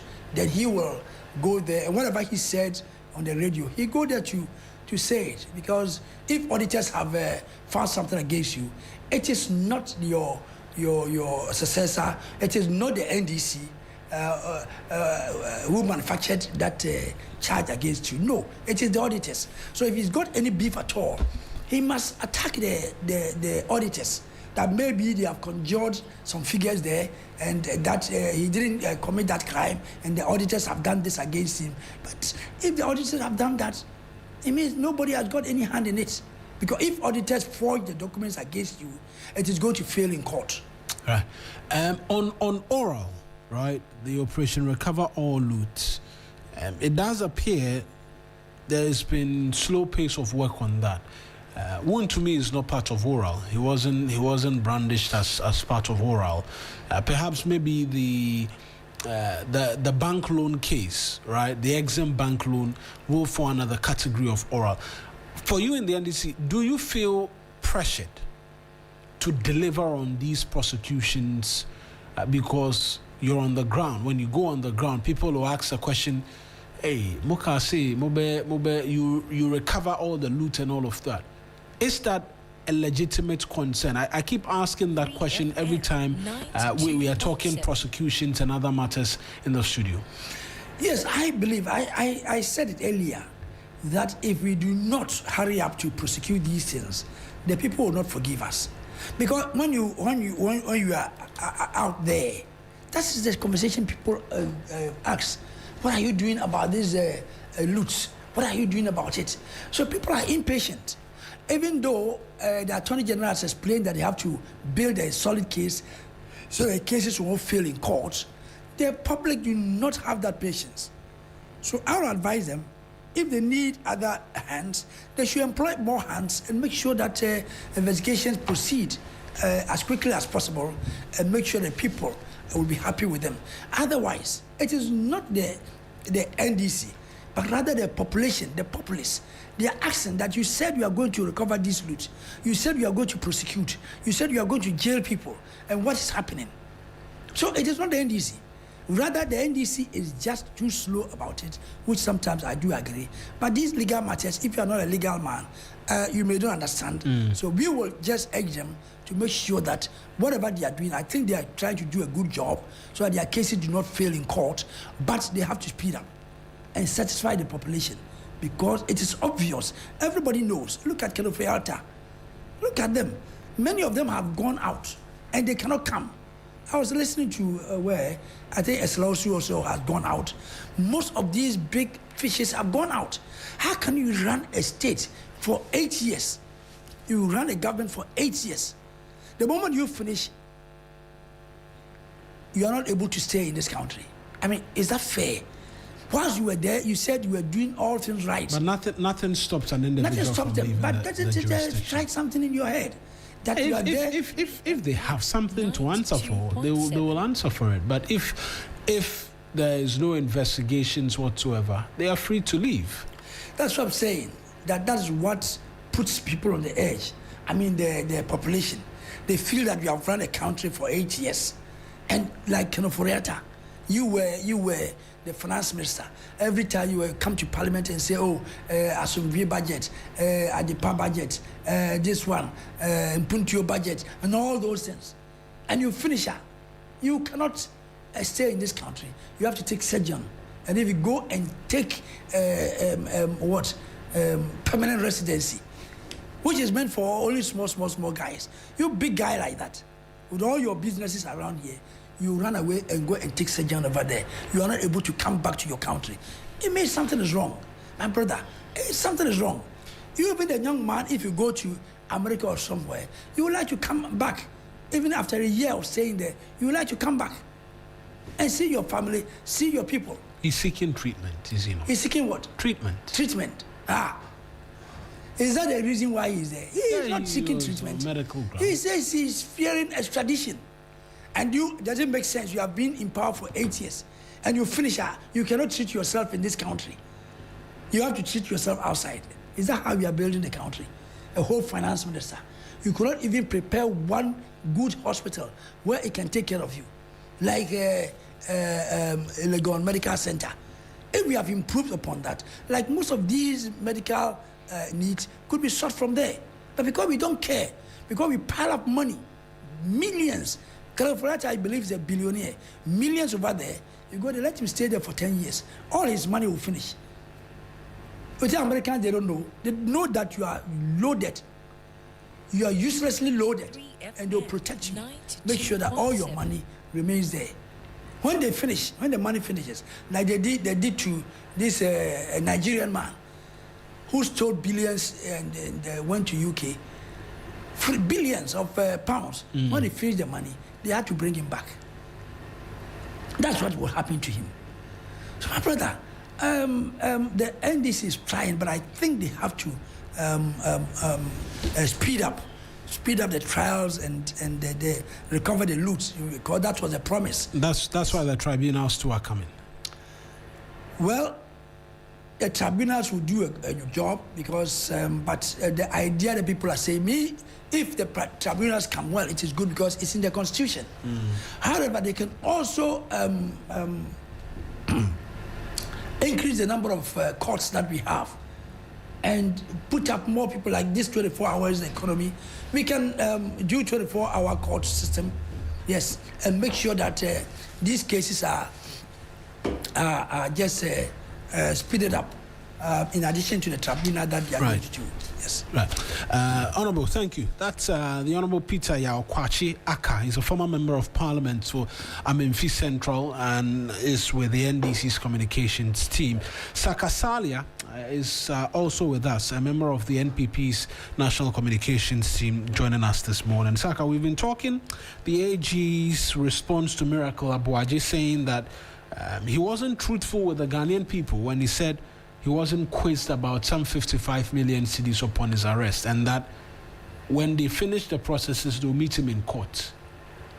That for a lot of people who are facing criminal prosecution now for their time under the erstwhile Akufo-Addo administration, you are resorting to public theatrics and making it seem as though nothing is happening, and seeking to shape public opinion against the country's justice delivery system to create an impression that is biased. How do you respond? Yeah, let me use this opportunity to say good morning to our cherished listeners and good morning to my brother and your good self, and to all the MPP fraternity, especially our flag bearer, Dr. Mahmoud Bawumia, and his lovely wife. First of all, I think that we have not created that impression or tried to go to the public domain and create a different impression from the reality. On the contrary, is the state authorities who have engaged in those theatrics. First of all, I cannot even understand why you are mentioning AG here, because the AG wasn't the investigative authority in this whole matter. It was Yoko. Now, Yoko came out with a notice or a statement when Miracle was arrested and his whereabouts were not found, and later on when they came out, they, put up that notice that you talk about, which include the fact that, there has been some new discovery from what he was being investigated upon. Maybe, for the benefit of the doubt, I will give them, because if there is a new discovery, it means that 92.7. the 55 million was not what was investigated earlier, but the 5 million that Miracle talked about. When Miracle came out, I mean, he did not denigrate the UECO or created an impression of any sort, but to put the facts on the ground that indeed I was not investigated on this matter. I was only investigated on a procurement matters. And I don't think there is anything wrong with that. At any point in time, investigative authorities can do their investigation and come up with charges. So if he says that he was not investigated on what was the reason for his arrest, I don't think there is anything. I mean, he says word against that. But even if you glean through the statement, it leads to one conclusion, that indeed he was not investigated on that matter. On the 55. On the 55. So what because Yoko itself says that there's a new discovery. And that was even the reason why he was arrested. What he was being investigated upon. You suspect is on the new discovery? Yeah, I suspect that was a new discovery. But even that, Miracle says that he was not, even interrogated on that. So if there is a new discovery and all of a sudden it warrants, an arrest of such type, an arrest that nearly flouted the laws of this country. The laws give you 48 hours to charge the person or release the person on bail, and you can only even do that 47 hours. For more than 24 hours, nobody knew where Miracle was. Is that really the case? And that has been a symptomatic of the workings of Yoko and other investigative bodies within this government. People's rights have been violated most often. The more or less extrajudicial, activities. Is that not symptomatic of the institutions you speak of? That even across your time, the institutions were doing the same thing, and we should be talking about the institutions being happy to violate rights of individuals as against ascribing it to administrations. And first of all, I don't know on record that under the NPP government, such things were happening. Yeah, and it's possible it could happen once in a while, but under this government, that has been their stock in trade. As if professionalism is nothing, as if the rights of individual is nothing. Everything is about the political gains. Everything is about let's show them power. Even when it comes to bail, look at the things that they do there. So some onerous bail conditions, unreasonable bail conditions, that will automatically, detain you. To the extent that you have to bring some surety to be justified and all manner of things. And you look at the quantum, it does not make sense. And for me, if an institution has become unprofessional in its nature, it goes into the heart of, governance itself. Because over the few years that the NDC has been in power, not even Yoko, but even those that are supposed to uphold the rule of law, national security, they'll use some Rambo style and go and pass through, scale through walls to people's houses and all manner of things. Go and then break into somebody's home, remove the CCTV camera, all manner of things, as if we're in a jungle. So it's not only Yoko that has been called out, by the Ghanaian people as being unprofessional. It's as if even those that are supposed to be, those that over the years have created a niche for themselves as being professional, are now also turning into unprofessional agencies. And that is worrying. And it has to do with the top. If the political establishment, sit down aloof or treat this thing with a contempt, as if they have done nothing, they are doing their work. I mean, you cannot be doing your work by violating people's rights. You cannot be doing your. I mean, what is it that even you are talking about that the Attorney General say we'll meet it as if it's a threat? You meet me, you meet us in court and all. What is that? What is that? They go to the public and create, and judge the matter in the public opinion and create the impression the person is already guilty of the offense.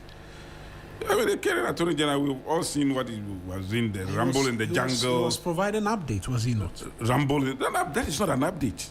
It's providing an update as to... You see, you can provide investigations which are ongoing. No, that is not an update. And letting the good people of Ghana know that we promise to investigate and prosecute persons who we believe have looted the state coffers. This is the update on X investigations. We will charge X persons with this. You see, that is not how we give updates. Even the US, they do some of these things without going into the nuances of the matter. This is an Attorney General that will come and say that, yes, this one is going to be a rumble in the jungle. He will give detail, the minutest detail of the case, and even sometimes embellish them. That's the reason why when a lot of the things that have been said in public, when they go to court, they are unable to bring it out. Because it's like, let's win the public because we promise them. We promise them that we are going to incarcerate, political opponents. But if you are, bent on ensuring that justice is done to all manner of persons, do you come to office and then go for nolle prosequi for your own, and then ask the other group to come? I mean, next, where is the next MPP person? He should come. All the NDC people should go home and rest. I mean, can you imagine that? And then you say that you are coming to ensure that justice is done.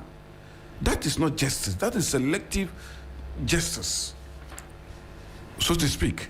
And for me, in the case of Miracle has not done or said anything that will warrant the response of an attorney general. I would say that he said that so it means that it does not matter if the charges are even trumped up now, because they want to vindicate themselves and create the impression in the people that indeed he was being investigated on certain matters that he came and then denied. Therefore, whatever that they will do to skew up, to trump up charges in order to vindicate their position, that is exactly what they are going to do. But that's not fair. That is not fair, and that is what we have been saying. That the AG's office has not been trumping up charges all the while it's gone to court. Who told you that? Look at the Wuntimi case, for instance. Those are not trumped up charges. No. Wuntimi case, for instance. Look at the injustice that has been commissioned. Wuntimi has not engaged in galamsey. He said that there has been an assignment of his lease without any basis. There's a basis. He has done an assignment with the lease. I mean, he has transferred the lease to somebody. To mine, without the approval of the Listen, and Mutimi said, I have not done that. There is no any evidence to collaborate what Henry Okum said. It's like Wuntimi word against that of him. I have not assigned my lease to him. And the PW2, I mean, that is the Henry Okum says, you have assigned, you have given it to me to, and he said, no, I have not done that. I only gave you permission to go into my land or my concession and then, do reclamation. And then he went on to give evidence of that. Reclamation he didn't provide money for. No, but there are other considerations that you can use reclamation to do. There are so many other considerations. He said that plant coconut. Can you go? Evidence was led in court, which I just said that planting coconut was not going to. Who told you that coconut is a plantational plant? Offsets the amount I am saying for reclamation. Coconut. It was only an afterthought that these matters were coming. It doesn't matter. Coconut is a plantational plant that can take years. It might not give you the money, the required amount instantly, but over the years, just imagine for 20 good years, you are benefiting from the coconut tree. I'm just saying this. I'm saying that there are other considerations. All right. Is the MPP telling the good people of Ghana that planting coconuts, someone should invest their money? And by the way, Untumi's very own witness in this case told the court that reclamation was very expensive business. The NPP's argument is that without Untumi giving Henry Okum money, he was to use his own pocket money to reclaim the land. And how much was the pocket money he used? No, I'm making an argument.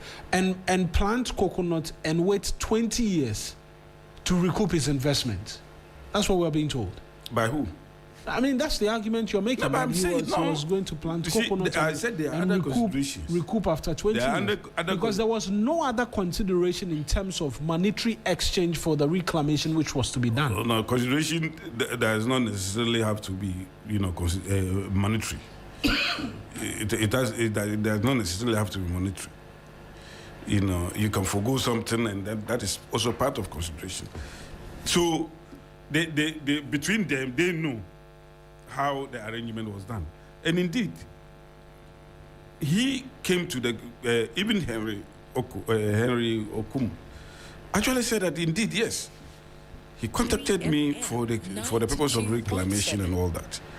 But for the court to now say that, oh, even though he said this was the purpose, the transfer was illegally done, and he said I didn't do any transfer. I didn't transfer my lease to him. Did they give us any evidence to corroborate what Henry was talking about? No. And that should have created doubts in the minds of the judge. And whoever took that decision, that, okay, it is this person word against this person. This person did not collaborate with any evidence. So why would you say that, oh, are you using circumstantial evidence? You don't use circumstantial evidence in such reckless manner. Having listened to lawyers, yes, and persons share opinion, they make the point that the ruling is sound and circumstantial evidence. Say some lawyers. Don't say having listened to lawyers. Circumstantial evidence is good evidence to arrive at a conclusion in a criminal matter. Not in this particular one.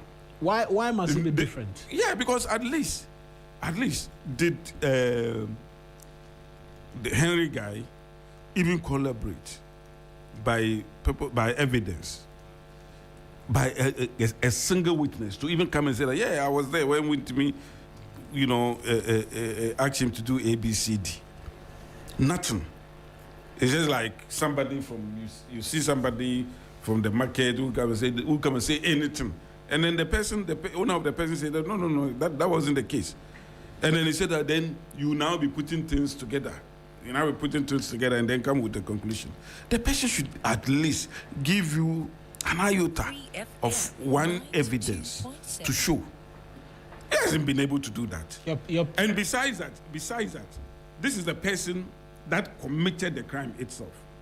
This is the same person that committed the crime. Who entered into a plea bargain with the state. Yeah, but it doesn't matter. You see, that's the reason why I had problem. There's pronouncement of guilt on the person.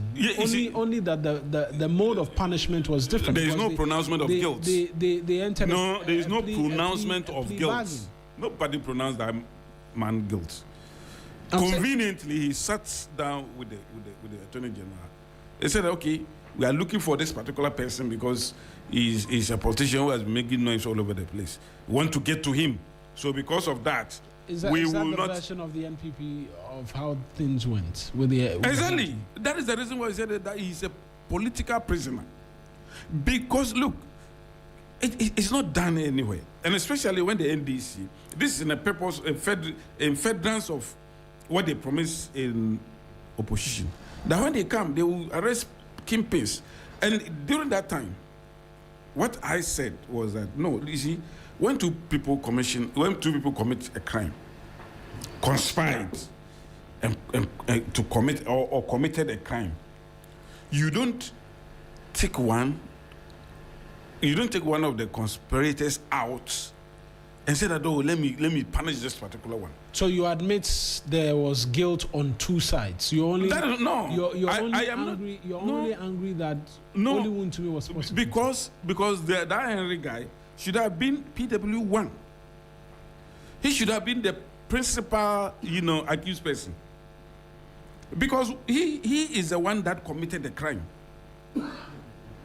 As in first accused is what you say. He should have been the first accused. He is the one. So if you were even looking for what do you call it? Somebody to plea bargain. Maybe you could have even, to me, should have been the one that should have plea bargain for you to arrest the principal. The charge was very direct, that he handed out his mining concession to another party. And he said he didn't without express approval. He didn't do that. He said he didn't hand out without express approval. Yeah, and he said he didn't do that. Right. Let me finish. Because he said he didn't do that, it was the burden. The burden of proof lies on the prosecution. Lies in the prosecution to say that, okay, this is the proof that you handed over. The court says they discharged that burden. How did they discharge it? That's why there was a case for no, there was no discharge. They should have proven to the court that, look, you handed or you assign your lease or your concession to this particular person. And this is the document. And this is the collaboration. This is the evidence. There was nothing like that. The argument is that you were relying on the fact that there was no document to say there was no assignment. So that should have made the court to have that doubt. But that indeed, it is possible that there was no assignment. The court or there was an assignment. Saka, and why is a criminal case? It means that they did not prove beyond reasonable doubt. The court also determined that Akwanta Mining engaged in a lot of informal deals without writing. A lot of what they were doing in terms of corporate governance was informal. It was one to me's words being used to enter into agreement and other things. That was what the court found out. Is that not also taken into consideration into the assignment? So those informal agreements and all those things, were they the reason why? No, listen. Oh, you have asked. He asked a question. Let me answer that one. So let him answer and then I'll come to you. Let him answer. So is that informal as agreement that the court said he did the subject of the court proceedings, or you just go and then fetch some agreement you had with somebody and then come and then use it in the court? Because those were not part of the court matters. Fair. I'll come to you. I have to go for a break, but I'll come to Honorable now, and then afterwards, maybe perhaps before I go for the break, I'll ask whether the NPP is not just making political capital out of this. When you say we want accountability, and then accountability comes, then we find a way to say someone is a political prisoner. But Honorable, just my quick brother, responses in relation to my very good friend has spoken at length, but I don't think I found any substance. He was just trying to defend the indefensible, because if you say that Untumi was not a minor, people will just laugh in this country, except that in law you try to find a way around. But it was obvious. He made certain claims. Please. Illegal minor. Please let me continue with my destiny, because he just digressed, because we're not talking about we're mentioning miracles, right? Because he didn't have any Abuaji there. He didn't have any good points about Abuaji one. Okay, so he was talking about bail bond. Has he forgotten the previous bail bonds during their time? This I have Wyoming. He was granted 51.2 million, 54 million bail on his head. 54 million. For a crime of 51.2 million. That's 2000 and... Yes, 2002 or so. Yes. During that time, $54 million cities. Let us see this man, Dr. Kwabena Dufo, 60 million Ghana cedis on his head. For how much? Nana Apia Mensa, number one, 5.7 billion. Is it not incredible? So don't talk about bail bond here. For how much? Don't talk about. Go and find out. Go and find out. Example is this one. I've given you example. Wyoming. His crime was. Let me. Don't come and argue. I don't like. I don't like saying people. When we are making your point, frivolous points, I kept quiet. So please allow him. I beg you. Okay, you are allowed. Wyoming was 51.2 million. To say anything. And yet the bail bond was 54 million. Check. So what answer do you have for that? So if somebody has been given 50 million, you are complaining as if that is the first time. When was in euro? It wasn't cities. Oh, it was in euro. Saka. You are, but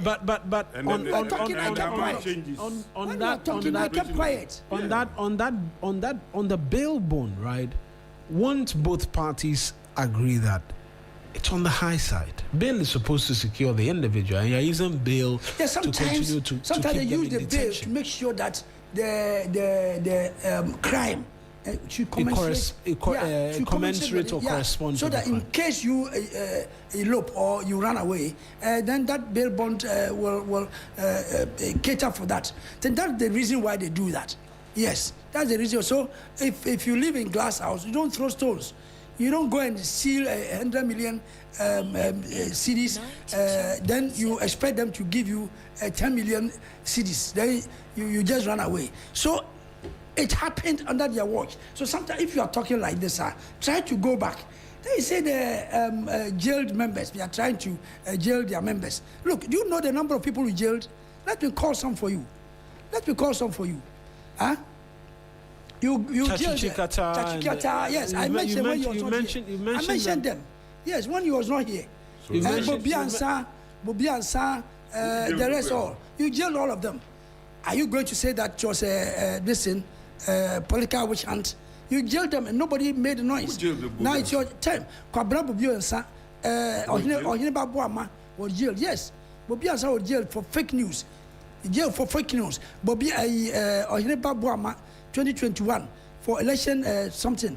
Mensa Thompson, publication of fake news. You jailed him 2022. Apostle Kwabra Owusu Ajay 2020. You jailed him. Look at Captain Smart, your own man. The way he suffered. 54 protesters were arrested and jailed. So my brother, some of this NDC has not done anything at all. It's not jailed. NDC has not done anything at all. So why are you complaining about Miracle Abuaji? Has he been jailed? He's been arrested. And yet protesters, you just arrested all of them, 54, and put them in prison. You say what? Until later you release them. So remember, NDC has not done anything at all. That's why NDC is so susceptible, so public opinion. That's why they are doing that. The moment they talk, then they will chicken out. This time, if they chicken out, they will be this thing. Look, Abu Jinapo, he's talking about Akunta mining. Abu Jinapo, a minister of lands, did he not interdict this man that he was doing illegal mining? Didn't he? He did. He provided evidence that the man was engaged in illegal, his own party member. And then the Council of State members and which people even say, Christian Council, they came out to say that this man should be prosecuted. Nanado had to come out to say that, Akunta mining is doing genuine mining. But under his own government, they had indicted him. So sometimes don't talk about these things because we have the records there. NDC has not done anything at all. So if anything at all, just keep quiet and hope that the trials will go on, continue. If they don't know that they are destroying their party, because if you stand here and defend this man who has been jailed, won't to me. The people are listening. Do you know how popular this jailment is popular? The way they jailed him. I mean, it's so popular amongst the population. So stay there and defend. Yeah. This man, apart from being jailed, his attitude put people off. Sometimes you think these judges, they don't look at those things. Why is it that if anybody is going to court, he puts on his best suit and his best tie? Why? Why do you do that? Somebody who has not even worn a suit before, when he's going to court, he put on this apparel. Do you know the reason why? You have to present yourself as a gentleman before the judge. And sometimes the judge looks at those things and consider your this thing. So sometimes your personal attitude, your attitude also counts. So you were jailed for attitude, not I'm not saying that. He has committed a crime. But even the jail, when they are jailing you, that's why you put on your best. Even murderers, when they are going to jail for the judgment, they put on their best apparel. You know the reason why? Just because that they have mercy from the judge. Right. If it's 20 years, he will give him 15 years. Look at the attitude of Wontumi. Did you hear what did he have any? Did you see what he wore on the last day? Did he have any? What? Please, when I'm talking, don't talk. I don't like such people. I don't like. Please be civil. Saka, just. What is this? So, I need to take this break so that we'll return and talk about the budgets just briefly as well. So, just finish up on the point for me. When somebody does that, I lose my concentration. Yeah. Please, don't do that. I was writing down things. That's the way to argue. You didn't even bring a book. No pen, nothing. Saka is experienced. So which experience? Mostly he likes to do this which from experience? Then you up do the this. top of his head. No.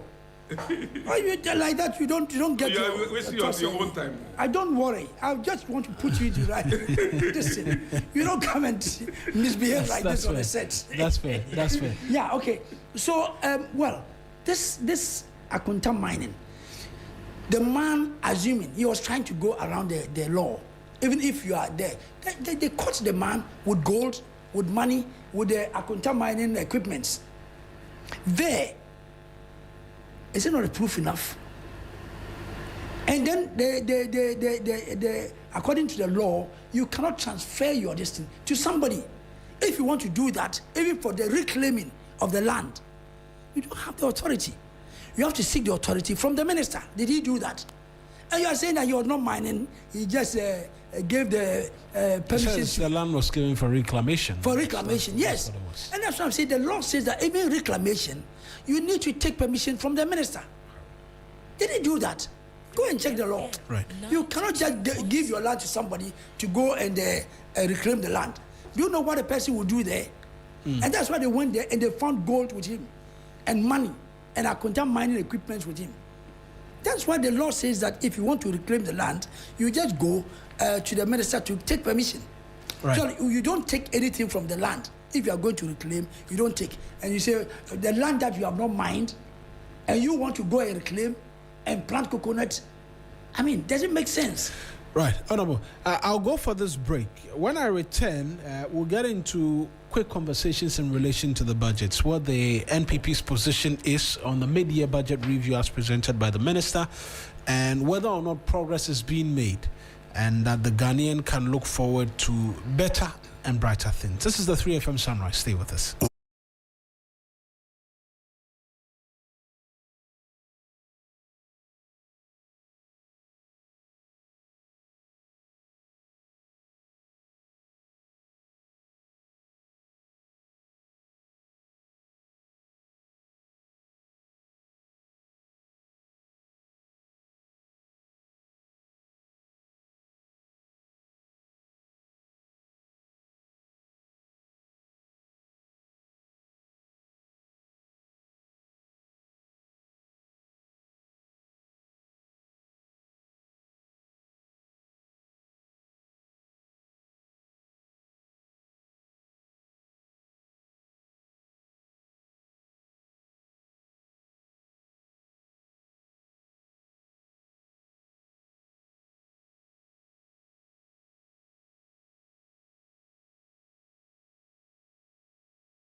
(9) here on the big conversation here on the 3FM Sunrise, and we're getting into some other matters this morning as well in relation to The media budget review as presented by the 3FM finance minister. 92.7. From there, a number of topical matters come up for discussion, some of which pique interest and have people asking questions as to where we are as a people in terms of our economy, the numbers. The fiscal performance, the government says we are on target, we are on course. In some cases, we've gone past the targets we've set for ourselves for the year. Macroeconomic indicators, fiscal performance, public financial management and debt management, amongst other things. But there are concerns being raised somewhat about how well people feel these in our pockets, and if the projects which are supposed to bring and create jobs are being seen. Honorable, I'll start off with you on the media budget review. That fiscal numbers look great and all, and I have a preview of that in front of me. But on deliverables in terms of the promise, roads, public transport, job creation, 24-hour economy, at best. Okay, my brother. You're lacking on those fronts. Thank you very much. And I believe I also share the sentiment that the Finance Minister, Dr. Ato Kisel, gave a very good account of himself that day. And I was very happy when I saw him delivering. And there's no doubt at all. And I want to ask also a question. From nothing, can you create something? From nothing. Can you create something? You can't create anything from nothing. From something, you have to create something. So these people have, they destroyed the economy totally. The fact that our debt to GDP at one time was over 90%. Our CD was just trash. Everything was down. Only taxes. Heaping taxes on us. So when we took up the economy, it was in the junk state. I mean, it was all over the junk state. All these international these things have classified Ghana as economy as junk state. At one time, our cedi was the worst performing currency in the world, and inflation had tipped to 54%. When we took over, it was 23%. So this was the state that we had ourselves. Inflation was this thing. We had hyperinflation. So if you take over economy like this, what do you have to do? You need to stable the economy. Otherwise, there's nothing you can do, because you cannot even pay your workers. You cannot pay your debts. That's why they had a haircut, because the debts was overwhelming. There was nothing we could do. So they had to cut these pensioners, their this thing, and many of them died as a result. We were in a precarious situation. So when this government took over, the first thing was to make sure that the economy is stabilized. And I took to work, and within a very short time, he had done what they could not do in 8 years. I mean, the real, this thing, they dropped the cedi.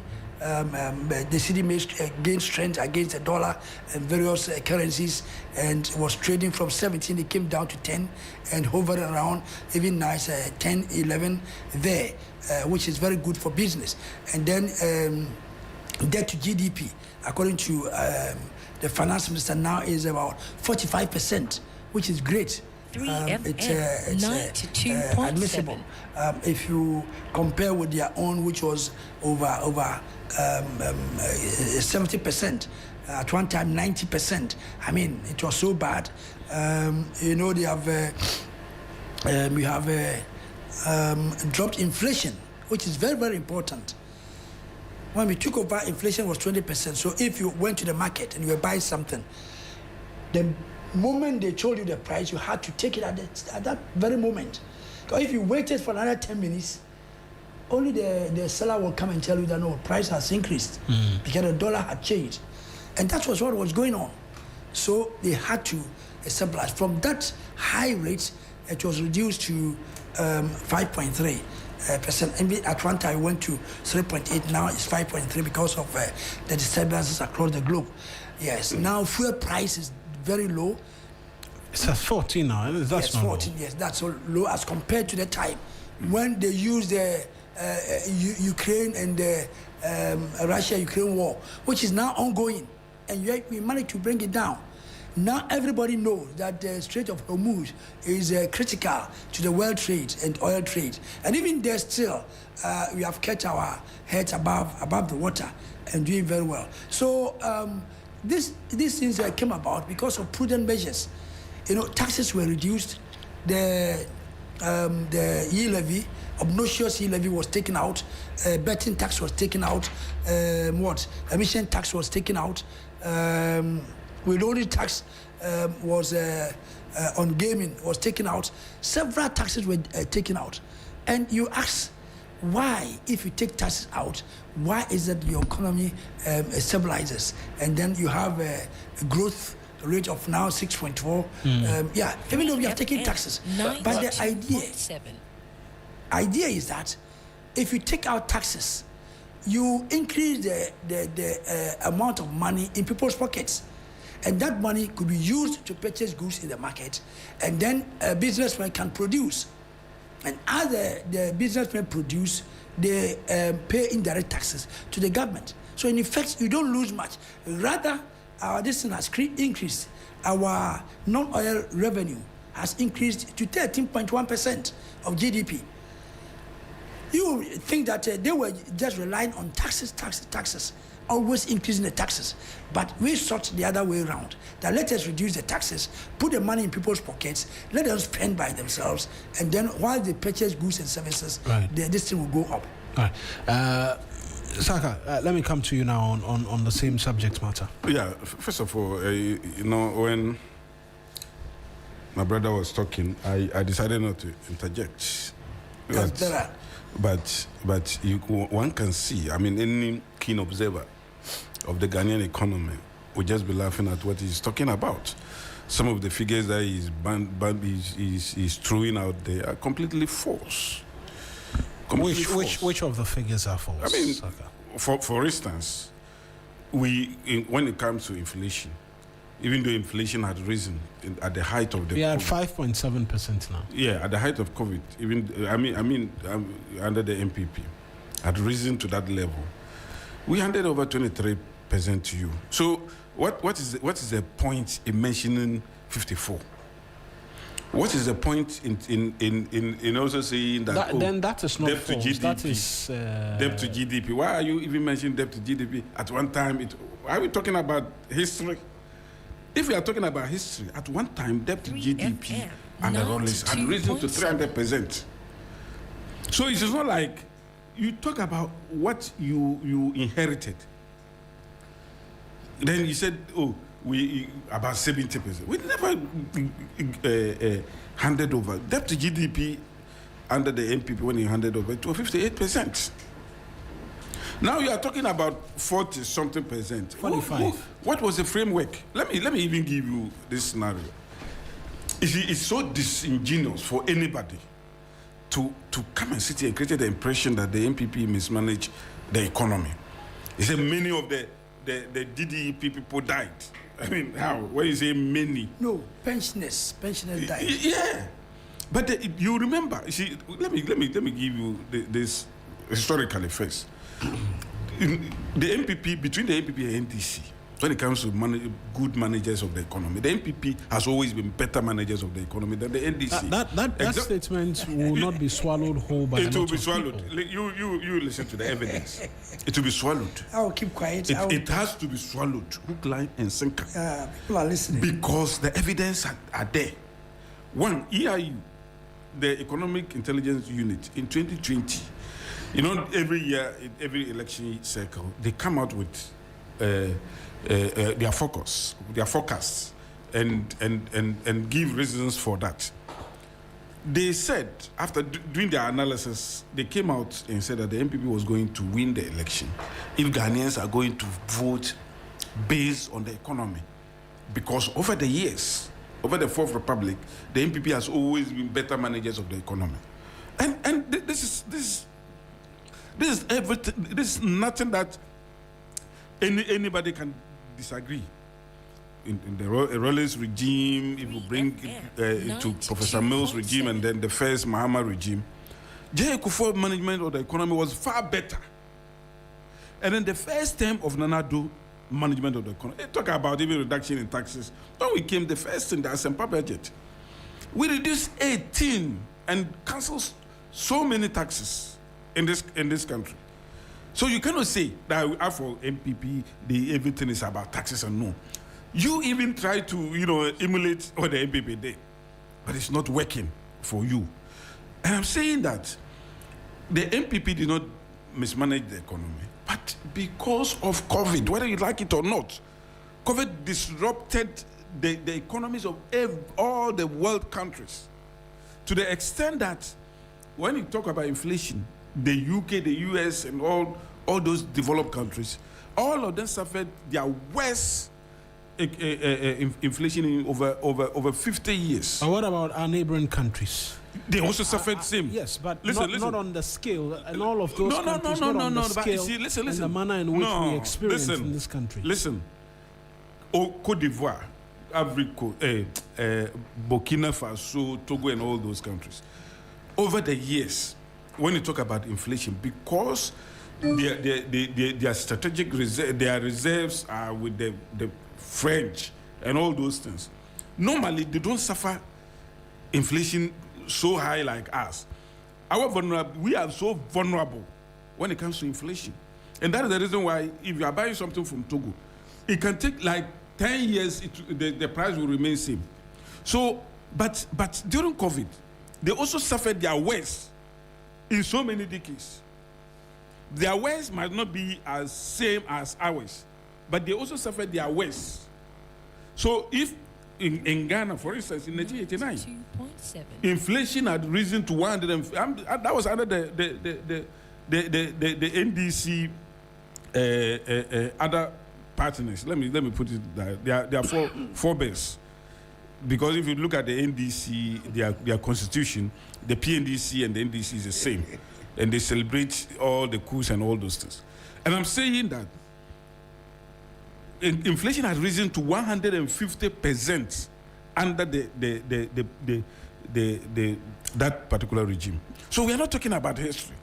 So I am saying that with all the economic and then global supply chain disruption and all those things, the NPP was able to manage the economy such that we were one of the few countries, about 20 countries, who posited positive growth, even within COVID. A lot of the countries shrank when it comes to economic growth. So we had positive achievement even under COVID and all that. Going forward, we went into the IMF. They gave us a framework. We're working with the framework. In 2022, we had inflation of 54%. Within 2 years, we half it. From 54, we more than even half it. From 54 to 23. About half. From 54 to 23. One would expect that by now we should even have inflation of 0. So within 2 years, you should also reduce it, because we should also reduce it to 0. That would be about 23%. So I am saying that in all these things, the MPP suffered because of global issues.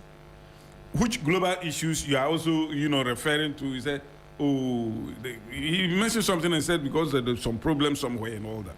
But to create the impression that things were normal and then the MPP simply mismanaged the economy is neither here nor there. But if you look at the review that they did, Atufosun did. One, their flagship programs, he was silent on that because you went to the people and asked them to give you the mandate so that you would do ABCD. And the foremost of all your promises was the 24-hour economy. He went to give review of the last 6 months. You could not even tell the Ghanaians. You did not even have the decency to tell them that the flagship program for which you voted for us, this is how it is going. This is what we are doing. Put your money where your mouth is. They are unable to do that. You wrote on the back of unemployment and came. Now unemployment is higher than you took it. Is that the case? Unemployment Yes, is not. It's higher now than you took it. Apart from that, you were unable to even mention what you have done. You said automatic employment by nurses. And as we are speaking, even teachers who should be recruited, and those who have even been recruited, you are unable to pay them for over a year.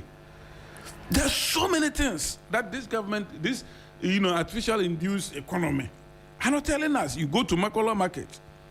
I'm happy TV3 went there and asked them questions. Everybody, all of them were complaining.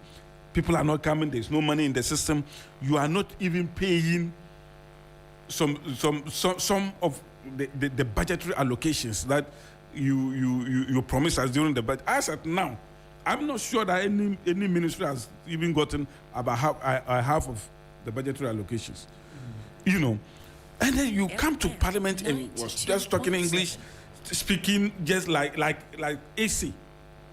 There was nothing inspiring about. There was nothing inspiring about the media. No, there was nothing inspiring. Look, apart from the suggestion is that for you in the end. No, we didn't hear anything about the Akoko and Kitten.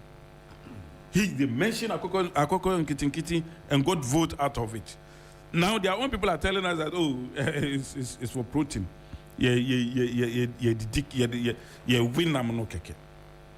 You remember they are confirming all those things. Where they are confirmed flew to Burkina Faso. Now the Akoko and Kitten is being consumed with reckless abandon. Apart from Akoko and Kitten, did they tell us anything about the Jumawura? Nothing. Nothing. Absolutely nothing about Jumawura. But these are the flagship program. Under the MPP, within the first year that Nana Danko Akufo-Addo was given the mandate, our flagship program, free SHS, was introduced. And these same people were saying that, don't introduce it, wait, and all those things. So for me, I think that when the global issues hit in, there is no country can escape it. And Ghana was not different. We suffered it. We gave the framework, and today the IMF have left, but you still are able to, make way, make some arrangement for them to still be around to supervise you. If you are so competent and you think that you cannot be under the apron string of the IMF, and then the official time is over, why do you still have to hold them on?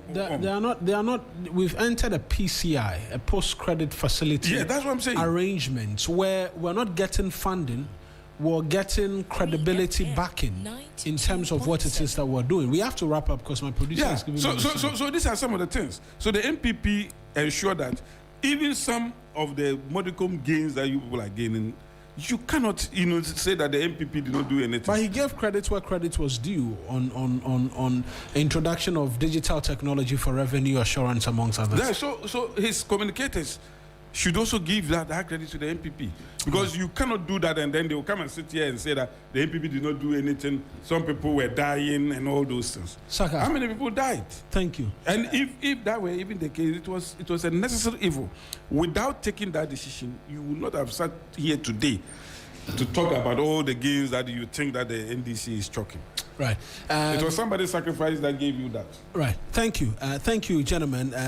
We have to run. Saka Salia is a member of the NPP's National Communications team. He joined us in studio this morning for our big conversation, and so did Peter Yao. Kwachi Aka is a former member of Parliament for Amenfi Central, also joined us as well in studio for our conversations this morning. We'll move you on and get you into some other interesting conversations just in a tad.